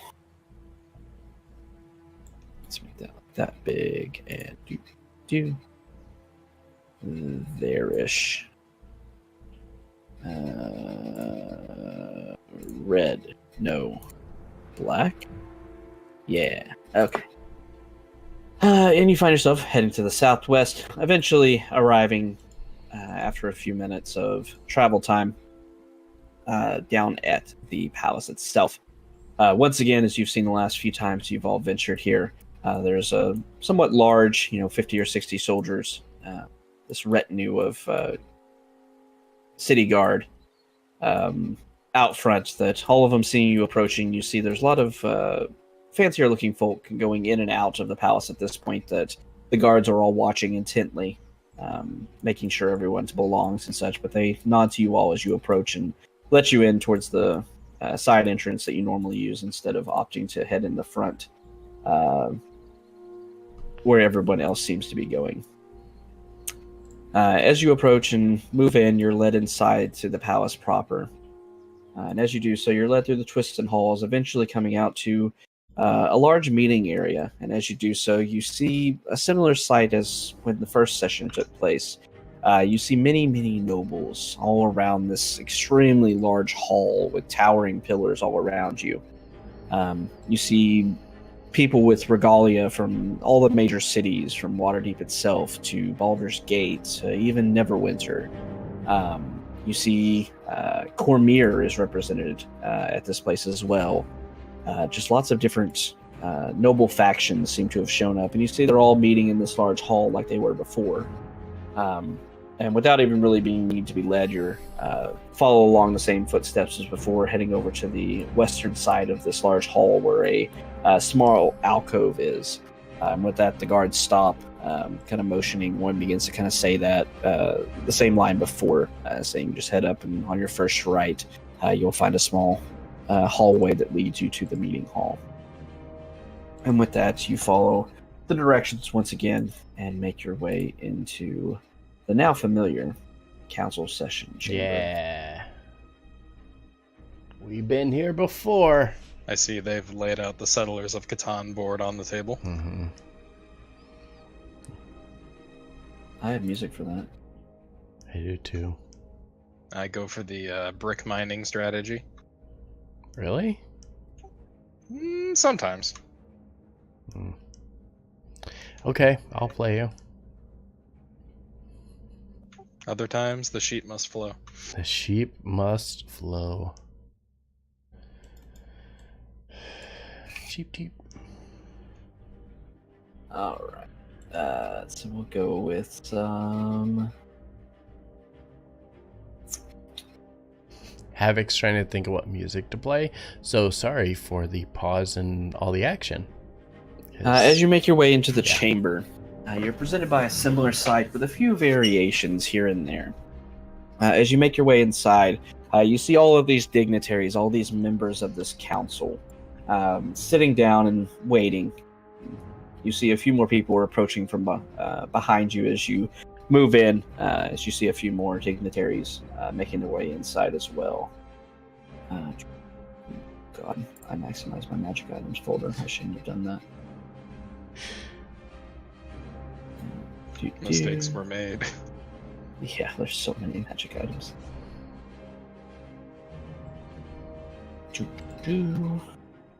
So as you make your way inside, you see all the different members that you've come to expect. You see Ramalia Haventree sitting next to Onthar Froom over to the side where you see empty seats that you had taken before, lined up in a row of 5 seats here that you make your way towards, sitting down, kind of nodding towards Ramalia as well as Onthar.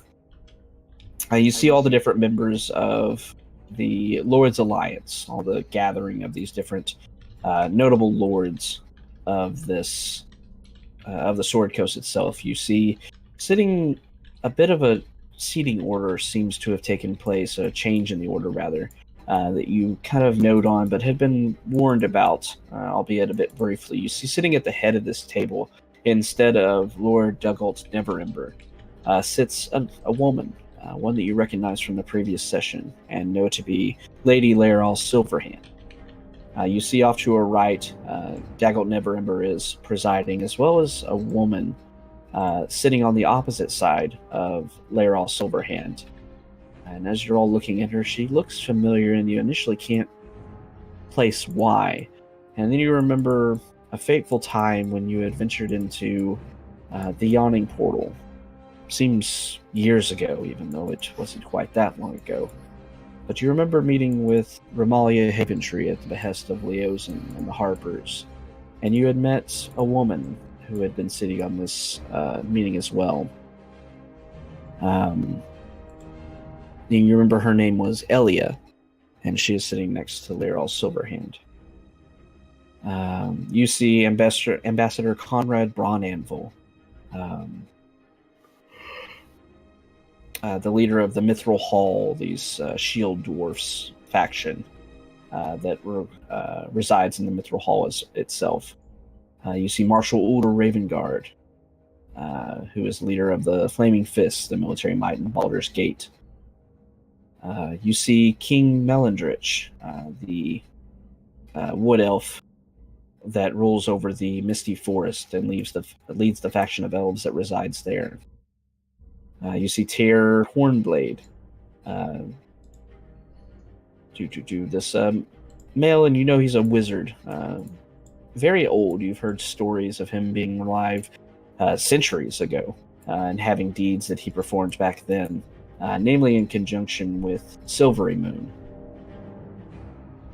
In the back of the room, as you were entering and beginning to sit down, you do see, once again, someone you've talked to a couple of times now, Sir Istaval, and know that he is the representative of Daggerford, even though it's still a bit odd that Daggerford even has a representative with its small size. You see a few others here and there. Let's see. You say Delon Winterhound, tied into the faction called the Emerald Enclave, this group of druids and beasts and creatures of the forest that he has promised at his command if war is to break out. As your eyes scan across, you're not seeing any other unfamiliar faces. A few lords and ladies here and there, but as you all enter the room, you see a couple of other lords sitting down. You hear a bit of a hush beginning to fall over the chamber, and you see a few of the less notable, less proper council members beginning to vacate the area and head out of the council chamber. And with a quick clearing of her throat, Laeral does so, and as she does so, the room grows quiet completely. With that, she scans over the entire room, her eyes lingering just briefly on the group of you. She says, well, I suppose it is time to get this started then. This is to be the second session of the Council of Waterdeep. With that, she looks around and then glances over at Dramalia. Well, I suppose we should have our follow-up to start just before, and then we'll talk about more pressing and current matters. And with that, Dramalia leans forward, bowing her head towards Laeral Silverhand, and begins to talk. As she does so, she starts to bring up the worm speaker Varum that you had brought back to the city of Waterdeep and had brought back alive and not dead. As she comments on that, saying that he has been somewhat cooperative with their investigation, though he doesn't answer questions that aren't asked. He is still tight-lipped, but does give us just enough to not to be subjected to torture and such, and his only demand is that he is kept with a retinue of guards. He seems to still fear for his life, and that this Severin will kill him if he is ever found, so we have kept him here in the dungeons of Waterdeep under lock and key, but I imagine at some point, and you see her kind of glancing over at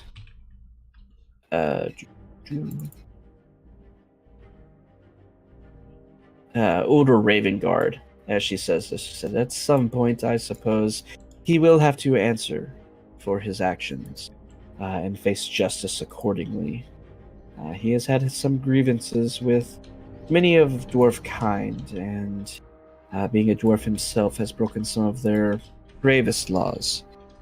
Ulder Ravengard has pleaded with me as well as other members of the council, and it has been agreed that after everything of use has been taken from him and nothing else is deemed worthy of his time, he will be turned over for justice to the Mithril Hall.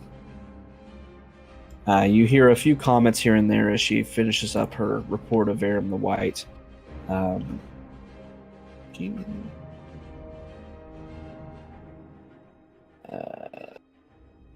Flip over real quick.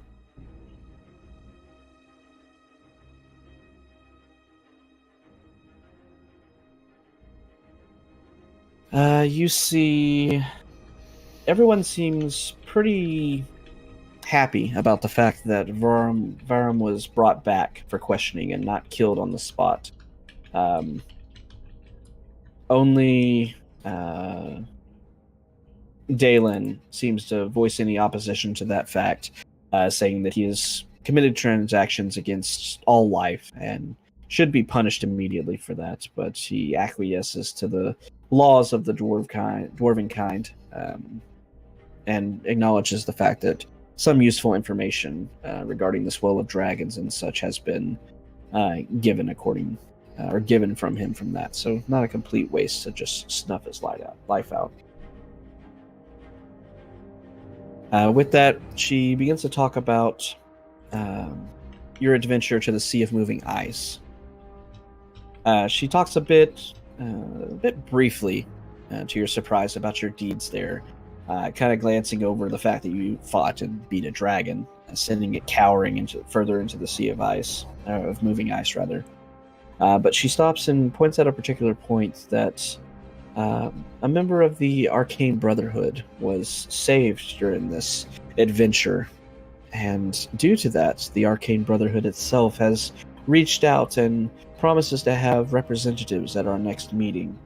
They have promised their support in this event, in this war going forward. The knowledge, as she looks over towards the group, the knowledge that was retrieved from this iceberg that you ventured out to was invaluable to the Arcane Brotherhood. Long lost tomes of magic and knowledge was brought back, and they're very grateful for it, to the point where they have promised their support. So, very good job with that. Everyone, except a surprising face, seems pretty supportive of this. Happy to have some of the most famous and powerful mages and archwizards and such of all of Faerun now in alliance with the Council and with this war against the Cult of Dragon. Onthar does put out some rumblings and such that the Arcane Brotherhood itself does not tax and control their members as much as he would like. The Arcane Brotherhood doesn't police its members of what kind of knowledge they pursue, and they tolerate many evil wizards in their company, and it's not something he seems to agree with too much. I agree. But, he does nod, and when Ramali and a few others do speak of their power and what them being part of the Alliance could bring, he kind of nods along, once again a bit grumpily, but he's made his grievances known.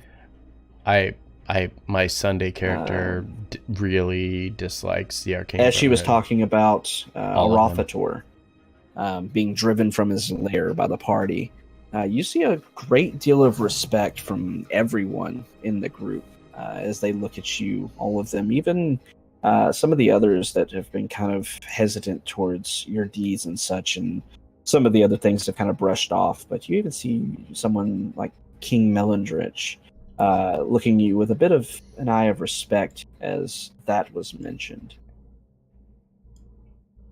With that, she begins to speak once again, saying, "There have been many attacks. It seems that this Drakhorn, while we were unable to recover it, it seems that, according to the information brought by our heroes here, it has been taken to the Well of Dragons, and unfortunately is out of our reach for the time being.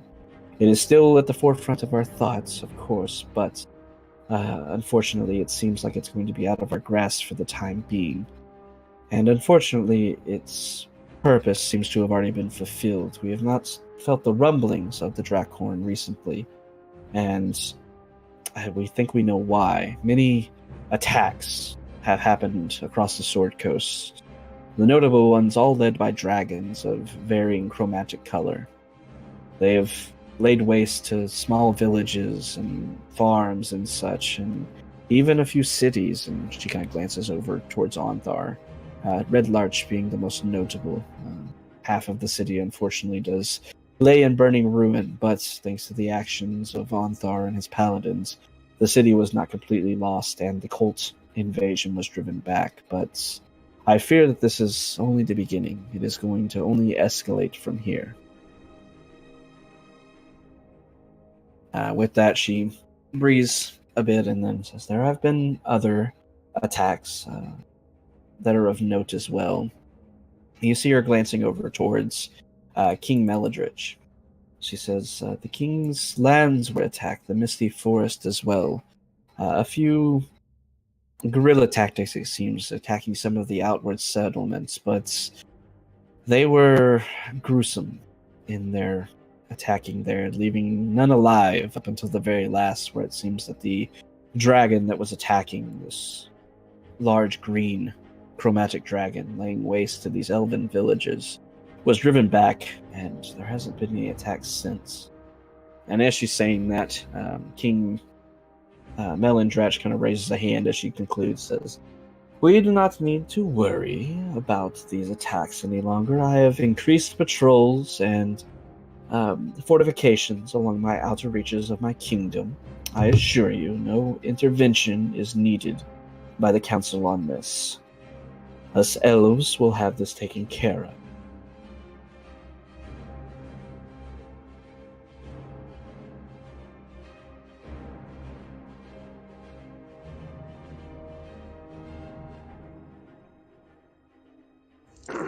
Saying just kind of wave my hand back. Maybe we can help. Let's see what's necessary. As you're whispering, King Malandrich continues on. He says, "My son Algarthus is already leading the response troop. We're hunting down this cursed dragon that has been attacking us, and he will pay for the loss of life. Once again, the elves will take care of themselves as need be." Once, as he's as he's saying that, I'm gonna kind of pipe up at the table and say, that is the exact stance we should all take. It is time to be proactive. Take the fight to them. With that, you see King Malandrinch kind of nodding towards you. Sorry, Says, "It's I've as been the muted and I Dragonborn forgot. says, we will take care of this beast and protect our borders. And The we should look metallic to ones are the ones that do are the same attacking. elsewhere So as necessary and they're- available." they're the ones that are hitting the Sword Coast right now. They're With that, gearing you up see and Ramalia looking over getting towards prepared. you and then glancing towards Laeral, who turns and kind of nods towards Ramalia. And with that, Ramalia looks over towards you, Max, and says, "Well, do you have any suggestions on that front? On taking were the battle to hoping- them?" It's now a matter of how we start the fight. We don't have much more information as we've spent our time north about the amassing dragons at the well.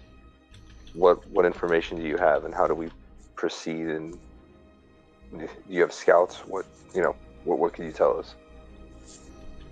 You're asking about the Well of Dragons, or Yeah, just any intel, around the Well of Dragons, the dragon / cult of dragon activity around the well. with that, Ramalia nods and says, "Well, we have sent some scouts after our disastrous." You see her face kind of blanching a bit as she says that, our initial attempts to scout out the area. We have been more careful going forward. The Well of Dragons is, as I'm sure all of you know, a resting place normally for dragons at the end of their life. But as of now, it is a stronghold and the base of operations for the cult. Varum, as well as other cultist spies and soldiers we've been able to capture, these wearers of purple, have confirmed this. That being said, it will take nothing short of a mass force to assault upon it. There are chromatic dragons constantly surveying the sky from the skies all around it, within miles of this volcano that is the Well of Dragons. There are large forces of not only cultists, but our latest reports also report of demons, fiend spawn, things that have been summoned from the pits of hell itself to rally with their troops, also guarding closer towards the Well of Dragons proper. There've been unholy deals made. With that, she We- nods, as it We seems. cannot allow this to continue. We must do something. With that, she nods, and you see a bit of a twinkle in Ramalia's eye as she looks back towards Laeral. And with that, Laeral nods and looks out at the group and says, "What our friend says is true. Something must be done, and another faction has stepped forward, one that is indispensable for our efforts, and maybe one of the final keys that we need to assault this Well of Dragons." And as she says that, she turns towards the woman sitting next to her, this Elia. And as she does so, you see Laeral Silverhand, one of the most powerful wizards in all of history, a daughter of a literal goddess. She bows, not quite fully, but at the waist, she bows towards Elia. And as Laeral returns to her seat, Elia standing up, she looks around, quietly surveying the group, her eyes lingering here and there, namely on you, Max, for the briefest of moments. And with that, she turns towards the group, says, "My name is Elia, but others may know me by another name. I am also called Otaria Lacarnos, the Silver Dragon. And as she says that, you hear a kind of hushed whispers and such begin to break out around the room.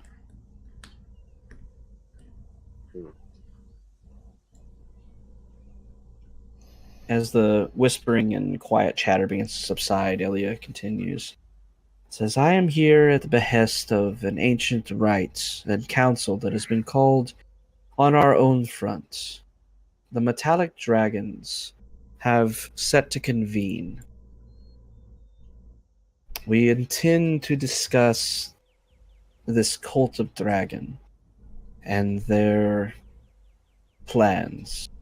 Their plans to revive Tiamat, the queen of the chromatic dragons. This deity of great evil that will lay nothing but waste and destruction upon not only just the Sword Coast, as she glances around at all these rulers of the Sword Coast, but the world entirely. No one and nothing will be safe if she is brought back. I have been sent in that regard to look into how things are shaping up here, for lack of a better phrase. Our leader, Protanther, the ancient gold worm, wants to speak to some of you to get your intentions and get a feel for you to see if it is worth our time to assist you, or if we should take matters into our own hands and attempt to quash this threat ourselves. So with that, she kind of bows her head a bit. We need you to select representatives to present themselves to this metallic dragon meeting. But on a stipulation. The meeting is happening in 3 days, and it is happening far to the northeast. Southeast.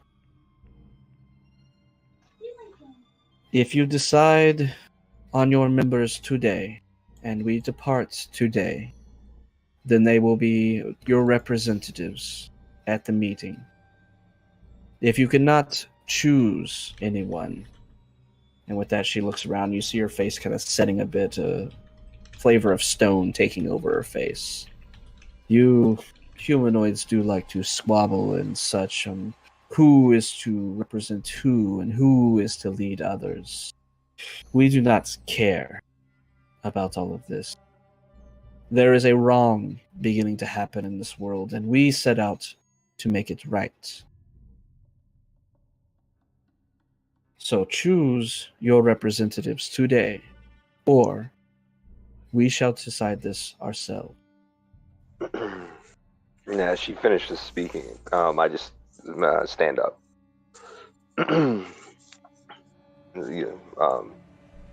We will go with you. As you say that, Elio, retaking her seat, sitting elegantly in her chair, straight back as she surveys the room, her eyes settling on you. As you say that, as she finishes, as well as you saying that you will go, you hear the room not quite explode, but immediate chatter begins all around you. Everyone, you can pick up bits of conversation saying who could be representative, who's the best one, who is going to keep our interests in check, who is going to not screw us over if they were sent here. But as you stand up and say that you will be the representatives, you start to hear it quelling a bit as eyes all start turning towards you, Max, as well as the rest of the group. You see a few notable faces with a bit of pleased expressions across them. Monthar Faroum, Ramalia Haventree, even Laurel Silverhand, looking at you and kind of nodding. And as the few of these representatives seem to be ascending to this and thinking this is a good idea, you can feel and hear the room beginning to shift in that way. With a few holdouts, though, still present. And After a few minutes of discourse going back and forth, Laeral once again stands up, and as she does so, the room begins to quiet.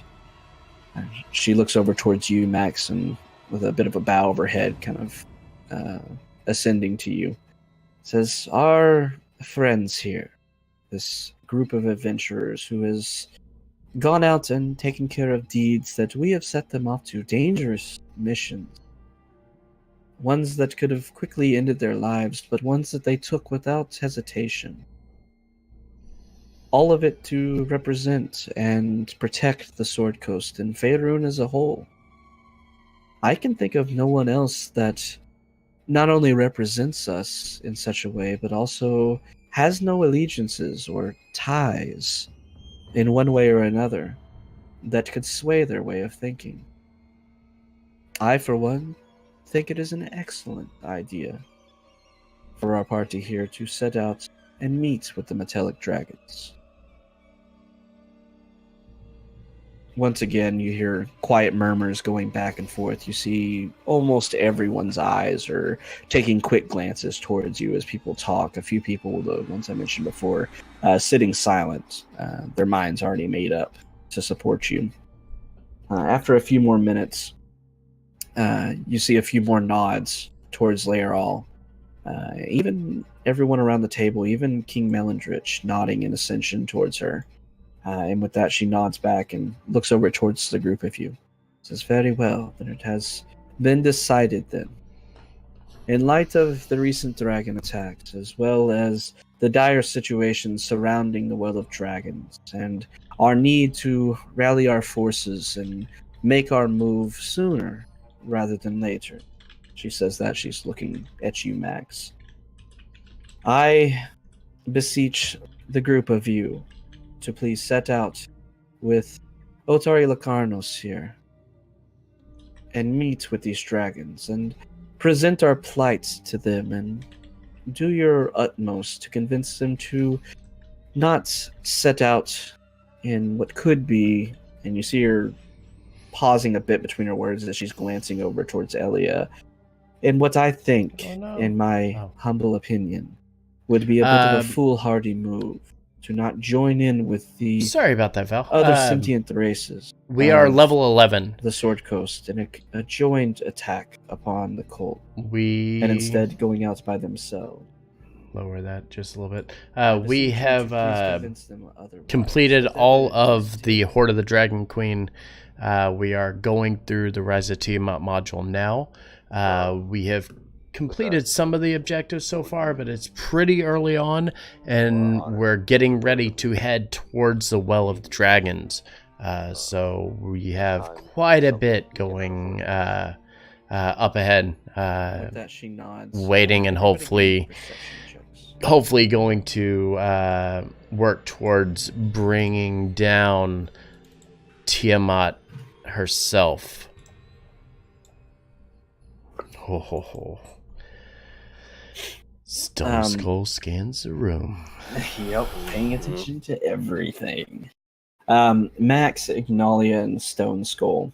As Laeral begins to speak again, she nods and says, "Well, that settles it then." And she turns towards Otari Lacarnos and nods her head once again, says, "These will be our representatives, and they are obviously prepared to leave at a moment's notice.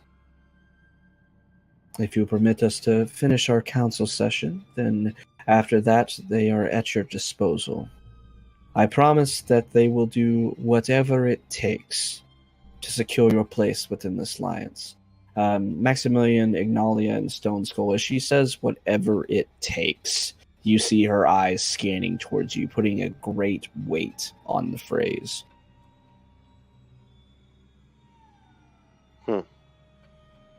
With that, she nods, turning back and looks over towards Romalia. Romalia, do you have anything else to add to this? Anything pressing? With that, Romalia sits back in her chair thinking for a moment and kind of glances around the room. Says, "The situation grows more dire by the day, unfortunately. The cult is making its move to start their subjugation of the Sword Coast, and while we are more prepared than we were before these attacks did start, there is only so much that we can do while they are allowed to continue arising their number and moving forward with their plans. We will continue to scout and see if our spies within the cult are able to report back any more information. There are some whispers of dissension here and there, but nothing that I will bring to the council until I am able to fully trust the sources of information. So with that, she nods, says, I have nothing else to add. And with that, Lara looks around the room, says, does anyone have anything else? And if not, then we will conclude this session of the council. And hopefully not need many more before our plans are set in motion. A few quiet, a bit tense moments pass as everyone kind of glances around the room. These extremely powerful kings, queens, ancient beings, all staring around at each other, and with no one piping up, Laryl nods, as with that, then the meeting is adjourned. As she says this, people begin to arise and look around the room, nodding to each other as they begin to flood out of the chamber.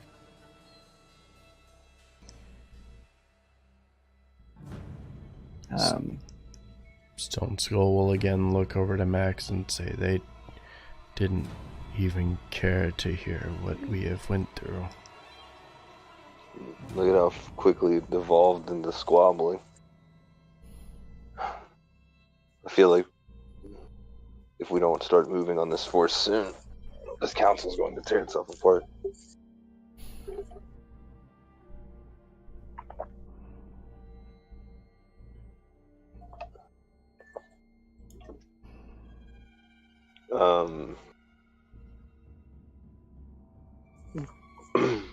Well, I mean, the council's adjourned. Are we going to? I'm just going to hang tight and see what Ellie is doing. And get like a word. Okay. I'm just setting up something real quick. Give me 1 second. Because I've got a scorecard to keep up with. Alright.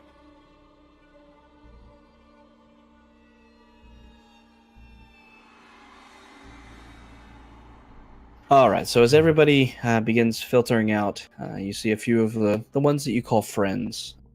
Ramalia, Onthar Froom, standing by and giving you quick words of encouragement. Both of them warning you a bit about your meeting with the dragons. Onthar kind of glancing over towards Elia rather, still seated up and speaking with Laeral Silverhand, kind of looks down at you and next to Ignalia, kind of conspiratorially says, dragons are tricky beasts no matter how you look at it, even the metallic ones. You have to be careful about their words and know that they are ancient beings. They've lived for far longer than we have and will continue living far after we're gone. But he kind of stands up and looks down, his hands kind of on his hips as he surveys you. I still agree with the council's decision. There is no one else I would rather have there representing us. I know that you will keep our interests at heart, but you will do what it takes to secure their allegiance. Powerful allies those dragons will prove to be, I'm sure of it. And with that, Ramalia kind of echoes his words. Bit of a warning towards them just because, once again, super old creatures. Right. But with that, they exit out of the room. As you're sitting there, you see Elia and Lair all finish their conversation. You see Elia's eyes immediately swing over towards the group, and she begins to glide around the table itself and moves behind you. As you all turn around, standing to face her, she says, that she looks at everybody leaving. Says, well, I'm glad that I will not be traveling with some of the more sufferable types. You seem all nice enough. But I am here in Waterdeep itself on a free pass. Normally, dragons are not allowed within the city walls. Some ancient magic bars us from setting foot within here. That being said, I am forced into, and she kind of glances down at herself, this very beautiful elf form. I am forced to keep this form until I exit out of the gates. So with that, I bid you adieu for the time being. Meet me outside of the north gate in 1 hour hence. And with that, I will take you to the meeting place. 1 hour. With that, she once again has this stony look across her face. I will not wait a minute more for you. We will be waiting for you there. With that, she nods once again. Says, I look forward to our journey together. It will take a few days to arrive, but I assure you it will be an experience you have not felt before. And with that, she gracefully curtsies to all of you and then departs from the meeting chamber as well.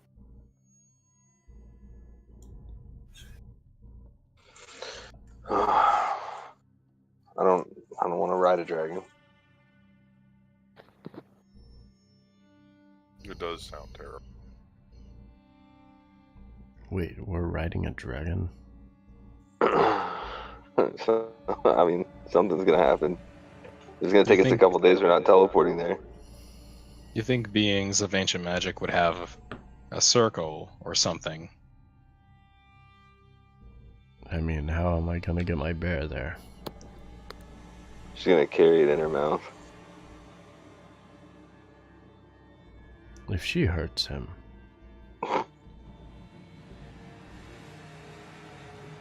Well, while we prepare, I'm gonna go change into my armor. Yeah, let's go get our things, make sure everything's stocked up, ready to rock, and head to the gate. Yeah. Like, now I want to get there first. Yeah. All right, so heading back to re-equip, rearm, prepare, and then head to the north gate. Mm-hmm. Yeah. All right. Yeah. Yeah. All right. So with that, you find yourself moving out of the council chamber. Only a few people left in there, but departing none the same. As you make your way back out to the narrow hallways before you, you find yourself back into this large hall before you. Just all these different nobles and ladies and such. You see a few of the council members are now spread out throughout the crowds, talking amongst their respective factions.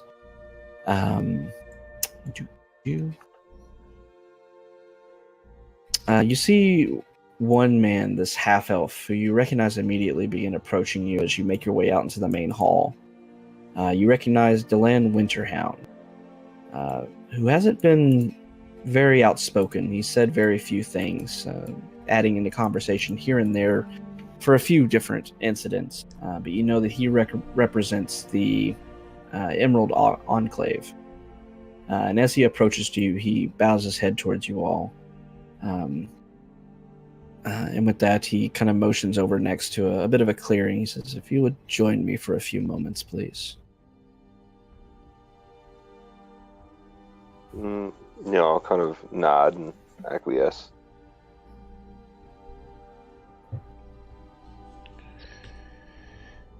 The rest of you going? Or are you staying I'm behind? following behind Max wherever he's going. Yeah. I'll pick up. Yeah, we're coming with. Okay. So as he leads you over, this place, people everywhere. So where he's leading you, it's just kind of an empty space about 10 feet wide. There's still people nearby. But with that, he looks over, says, as you know, I am the only representative for the Emerald Enclave that has come to the city. Most of us prefer not to be in such. You see him kind of glancing around at the marble flooring and the stone pillars and this grand building all around him, and you see him kind of shaking his head. Such establishments. We prefer the comfort of the woods, the forest, the trees. They speak to us as we are speaking now. Far more to learn out there than inside these cramped walls with bureaucrats and guards everywhere. But that being said, I come to you now under the guise of beseeching your help. With that, he sighs, and you see him kind of glancing around again. He says, the attacks upon the Misty Forest were downplayed by King Melandrach. They were terrible, terrible attacks, driven by such fervor that I've seen here and there with the cults, but never in this ferocity. The dragon attacks, they killed everyone in those villages. Not just the ones that opposed them, as many of the cult attacks have done before. It was almost a seeming vengeance that was happening there. I don't know if maybe the people of the Misty Forest slighted the dragon before or not. I honestly don't know. And then they suddenly stopped. And it's been a few weeks now since the last attack. And that was the only village, and not one that is notable for any reason. It's a village called Altand, and it was almost razed to the ground much as the others. He kind of explains a bit that the villages within the Misty Forest are not normal. They are typically built up within the trees, with great bridges and such spanning between them, with huts built around trunks of great and old and ancient trees. And that all of them had just been completely destroyed. That the elves within these villages couldn't get away from a dragon attack because they were stuck within their trees and couldn't retreat fast enough. And 3 of these villages had been completely decimated down to the last man. And with that, he says, I ask that after your meeting with the metallic dragons, if you are so inclined, to please investigate this further. I fear for the Misty Forest's people. I think that what King Melandrach has done with raising the forces and increasing security isn't going to be enough. It doesn't matter if it's 10 or 100 soldiers before this force, it seems. They are all wiped out just the same. I have agents within the Emerald Enclave already scattered throughout the Misty Forest, but I want the settlements that was left standing, this village Altand, to have a more personal touch. If you could please venture out to it at your earliest convenience. See what you can find out. See if you can figure out why this one village, unlike the others, even though it had no extra protection, no mighty warriors within it, why it was left standing. And maybe figure out who's doing this. I would appreciate it. Let's say we once our council is adjourned with the dragons, I assure you we'll look into it. With that, Dylan nods his head. I thank you, my friend. Once again, you may find my agents here and there, and you will find safe passage once you reach the Misty Forest. But once you venture within it, I cannot promise your safety. This cult and its dragon could attack at any time, but this is a suspicion of mine that's been gnawing at me for some time, and I would like it scratched, I suppose. Well, if it comes to letting the blood of an evil dragon, hopefully we can quench both of our appetites at the same time. With that, he nods and says, there is one more thing. Supposedly, according to my agents, there was someone riding this dragon when it attacked, and we believe it to be a worm speaker. What? A worm speaker on a dragon? What color was he? With that, he says, it was a terrible green dragon that was attacking. And the cult members that attacked alongside that also wore regalia showing green.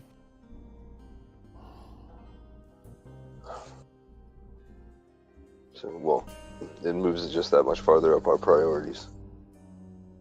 Thank you for all your information. And be safe as you can be. With that, Delon nods to you. Thank you for agreeing to help me out on this. If you need any assistance when you reach there, just seek out my agents. They should be ready at hand, and know that you have entered within the Misty Forest. As for me, you see him kind of glancing around once again at the towering stone structures and this great palace around him. I think it is time for some fresh air outside this city's walls, if you'll excuse me. With that, he bows once again and turns to each of you and then excuses himself, heading and beelining it for the door to get out of here.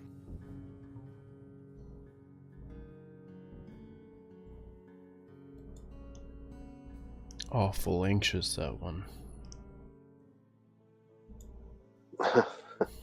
Yeah, I can imagine. The city's even overwhelming to me sometimes.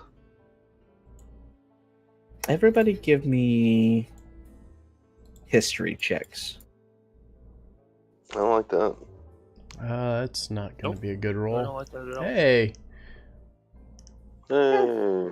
Wow. Ignalia, Stone Skull, and Max. How You did know that he have a good the one? Emerald Enclave as an organization, as this faction, typically has members that are druidic in their nature. They don't stay in one place. They commune with nature and such, and all of them, pretty much down to the last person, do not like cities, do not like large establishments of people, because there are typically not forests there. There are not wild beasts and such, and that is where they find their home. So it's pretty noticeable and not surprising, really, for Deland to be wanting to get the hell out of Waterdeep, being one of the biggest cities on the Sword Coast. Literally a Yeah, negative right. 2.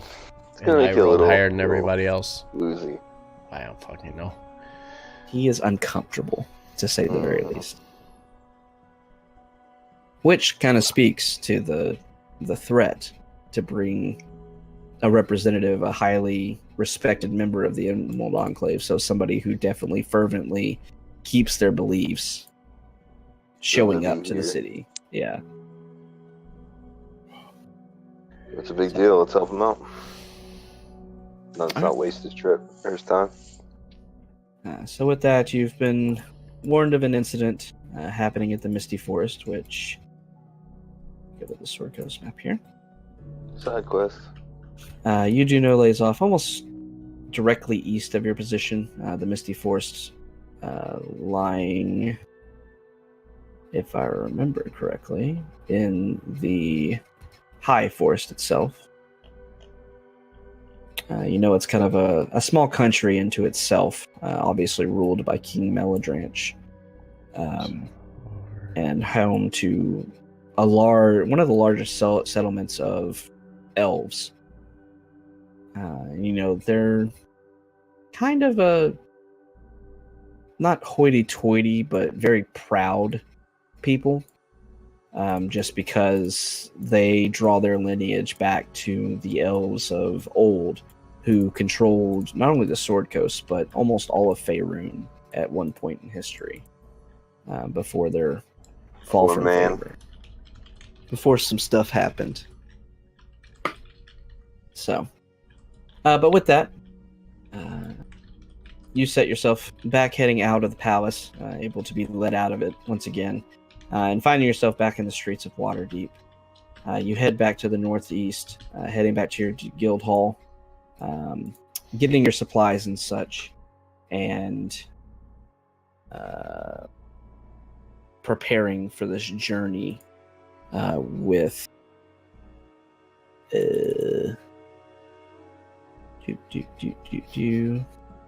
with Elia,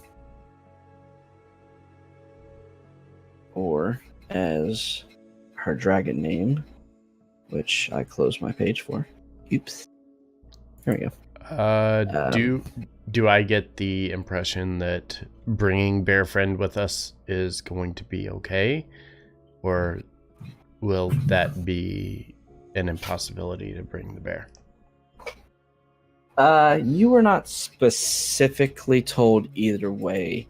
Your natural perception of the situation as a whole is that you're setting off to meet with some of the most powerful beings in the world, and that it is to be simply a meeting, not fighting or anything of that nature.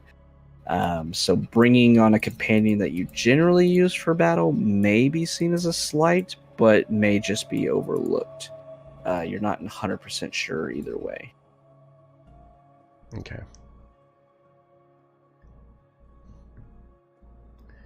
So Otari Liacarnos. How much time do we have before we're supposed to meet the dragon at the North Gate? Leaving the chamber, speaking with Dylan, and then heading across the street or across the city. Took about 30 minutes. You had about 30 minutes. And we're maybe 10 minutes away from the gate, probably. From your current location, yeah. Yeah, okay. I would like to, while everybody is doing their preparations at the house, I'm going to use Speak with Animals as ritual and basically just convey that I will be leaving Bear Friend behind, and we will leave Mr. Pebbles to help protect him while we are gone. Even if Tara has not agreed to this, that is what he is promising to the bear. Okay. Your bear's initially kind of annoyed with the fact that you're not taking him, but you get the feeling that he's kind of satisfied where he is. He has a nice new stable that's all his own, as he's still alone in it right now. You haven't brought your horse to it quite yet. He seems somewhat satisfied with his accommodations, as long as he has food. I'll let him know that once we finish with this meeting, I'll be back and we'll grab Bearfriend and bring him with us, like he has been so far. We just don't want to potentially upset the dragons at this meeting by bringing him along. Okay. Anybody else doing anything of note? No, I am actually just going to, impatiently, I'm just going to head there and wait. And we all know where to go. I don't know if anybody's coming with, but basically just going to prop up. Once I'm done with the bear, I'm going to turn to Tara and ask if she would mind asking Mr. Pebbles to stay and protect the house while we're gone, and Bear Friend. Yeah, I've already given him the order. He's going to stay here. All right. So with that, all of you preparing accordingly, you all set off through the North Ward, heading up towards the North Gate of Waterdeep. You find yourself leading through the Troll Wall, which is this initial wall surrounding the city proper, before heading out to the actual North Wall. You see tons of people going both directions, in and out of the city, and you have to kind of follow the crowd. But you find yourself outside of the city gates, well within time of your meeting with Elia. Yeah, so from what we have caught so far, the dragon is going to be flying us there, so kind of make it a little easier to get there, I guess. Shines a bit in the daylight sun off to your west, and you see her as she sees you at the same time. She kind of motions with a few fingers for you to join her off the beaten path, kind of up this small hill And as you all begin to move up to it, you see her nodding towards you and then descending down the opposite side of the hill, kind of over it a bit towards the sea, a few hundred feet or so. And as you crest the hill and walk down, you see her down towards the bottom of it waiting. As you approach, you see her kind of glancing around and seeing a few people off in the distance and such. She looks back at you and with a bit of a frank expression, she says, "This may draw some attention, but I assure you it is the quickest way for us to reach our destination." And with that, she takes a few steps away from you, and then you see her form begin to glitter with this silver light, piercing bits of light beginning to shine from her form. And then you see the light growing brighter and brighter and brighter still until it's almost blinding. And you find yourself squinting against it until your eyes finally adjust to this gargantuan silver dragon standing before you. Its head and body towering far above you. The biggest dragon you've ever laid eyes upon. Obviously the oldest one, this ancient being, swinging her head around, and you all hear this familiar voice begin to permeate your minds as she speaks to you telepathically. Thanks, stay hydrated, bot. That's enough of gawking. And as she says that, her right wing begins to angle down a bit and rest upon the ground. She says, "Well, without further ado, please climb on." Climb on. Stone Skull, you're gonna make sure I don't fall off, right? Stone Skull is going to place Terra directly in front of him and going to find somewhere to grab on as tightly as possible. As the first few of you start walking up, it's fairly easy to climb up on Bag. I mean, she's as big as a small castle by herself. On smaller dragons, the people that you've seen riding them have kind of been up towards the nape of their long necks, kind of straddling around it. You said there's no physical way for you to do that, as her neck is about 15 feet wide. But her back and such, this kind of center area in between her wings, is more than ample enough for you to sit down upon as you find yourself venturing on top of the silver dragon.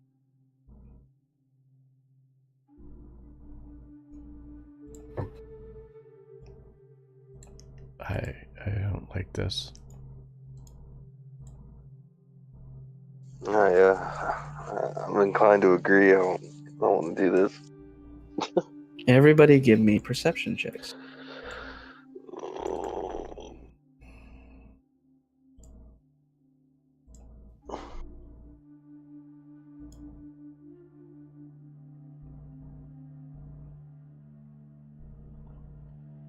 As you're seeing a few people begin to climb up onto Elia's back, everybody is able to hear almost nothing for a few moments, and you kind of glance back towards the hill you just crossed, knowing that the busy tradeway lies on the other side. And then you start to hear loud shouts coming from the other side, and you're able to make out the words echoing around of dragon. A dragon has been spotted. Are they talking about this dragon? As everyone is sitting there, you once again hear Elia's voice ringing through your mind. "Please do hurry before there is a misunderstanding." Yeah, start to hurry, grab a hold, and hold on tight. Sigh. Everybody getting on the dragon. I find a comfy scale. I imagine Tara and I were already there waiting. Yeah, y'all two were. Yeah. We were drinking beer, waiting on them. Waiting on the rest. Rogar?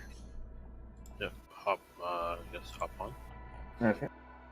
All right, so as with the added bit of the escalating situation put into your midst, you all scurry up the side of Elia, climbing onto her back, where you can all easily sit down next to each other. Once again, just the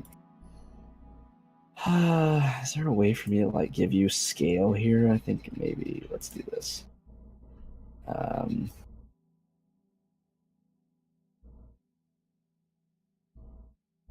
Yeah, I mean, that's fitting. No. No, the other way is fine. It's okay.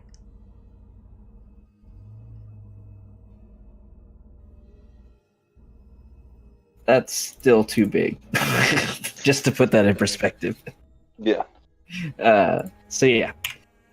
You all start scurrying up Elia's side, and as everybody gets firmly planted, all of you reaching up towards these kind of spiny scales and such all around you, finding as best you can handholds and such as you're sitting down on her back. She says, well, everybody hold on. This will be a bit rough on the takeoff. I want to get out of here before the forces of good arrive. And with that, you hear a low growl going through her entire body, and then Elio's body sinks down ever so slightly, and then you find yourself rushing through the air as she takes flight, beating her huge wings, taking a second and a half at least before each one is able to make its way down to complete its flap. You find yourselves rising very quickly, but at the same time, it's not terribly hard to hold on because she is just huge. The wind rushing past you is the biggest thing you have to worry about as she's moving very fast. And then after just a few moments, you find yourself already approaching towards the clouds above, and you kind of glance as best you can over the side and see the city below. Not quite a pinprick, Yeah, but pretty far, sure that's far ancient. below you, as you are now soaring through the sky on the back of an ancient silver dragon. No. And that is where we're going to end the session. For the Yeah, evening. that's what I figured. Can we go where we're going and land and then end the session? Nope. Can we fight something? I want to fight Nope. something. No, Can I fight something? Havoc, I want to fight something. I know you do. It's okay. Wait till next session. Boss gone. Don't. 7 years ago, I crit the hell out of a white dragon. It has been 87 years. 87 years since the last time we had combat in this game. I don't know what happened, but suddenly we're all RPing about a house and we're riding dragons. No, we weren't And RPing about the a house. dresses. We were RPing about beer, okay? That's the best kind of RP. Let's be honest. Beer house. The beer house. There was a beer, and there was house, and there was dress, and then we got on a dragon. There was dress. Very pretty There dress. was dress. Make all the boys go, oh, that's a pretty dress. All right, be right back. Just waiting for that inevitable All right. spot. So that's going to do it for tonight's session. Let's see. What do we got? Quick run through here. Because I know I will miss things if I don't do this.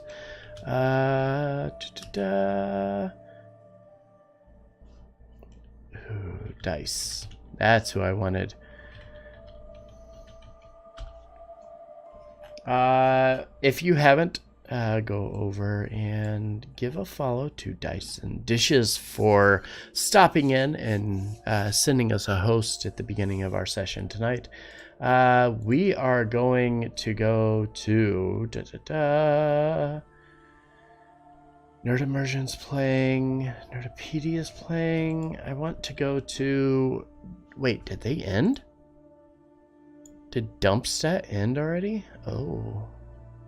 I didn't think they did. No, they're running their Fallout campaign. Let's go to Dumpstat. There we go. We're going to go over and raid Dumpstat. They're playing their Fallout homebrew campaign for D&D. Go over, say hi to them. They are wonderful, wonderful individuals. I like them very much. And don't forget, come back here. I want to see you here tomorrow for the first session of Season 2 of Civil War. Thank you again for being here. I will see you as your DM tomorrow for Civil War. And until then, have a good night, and I will see you then.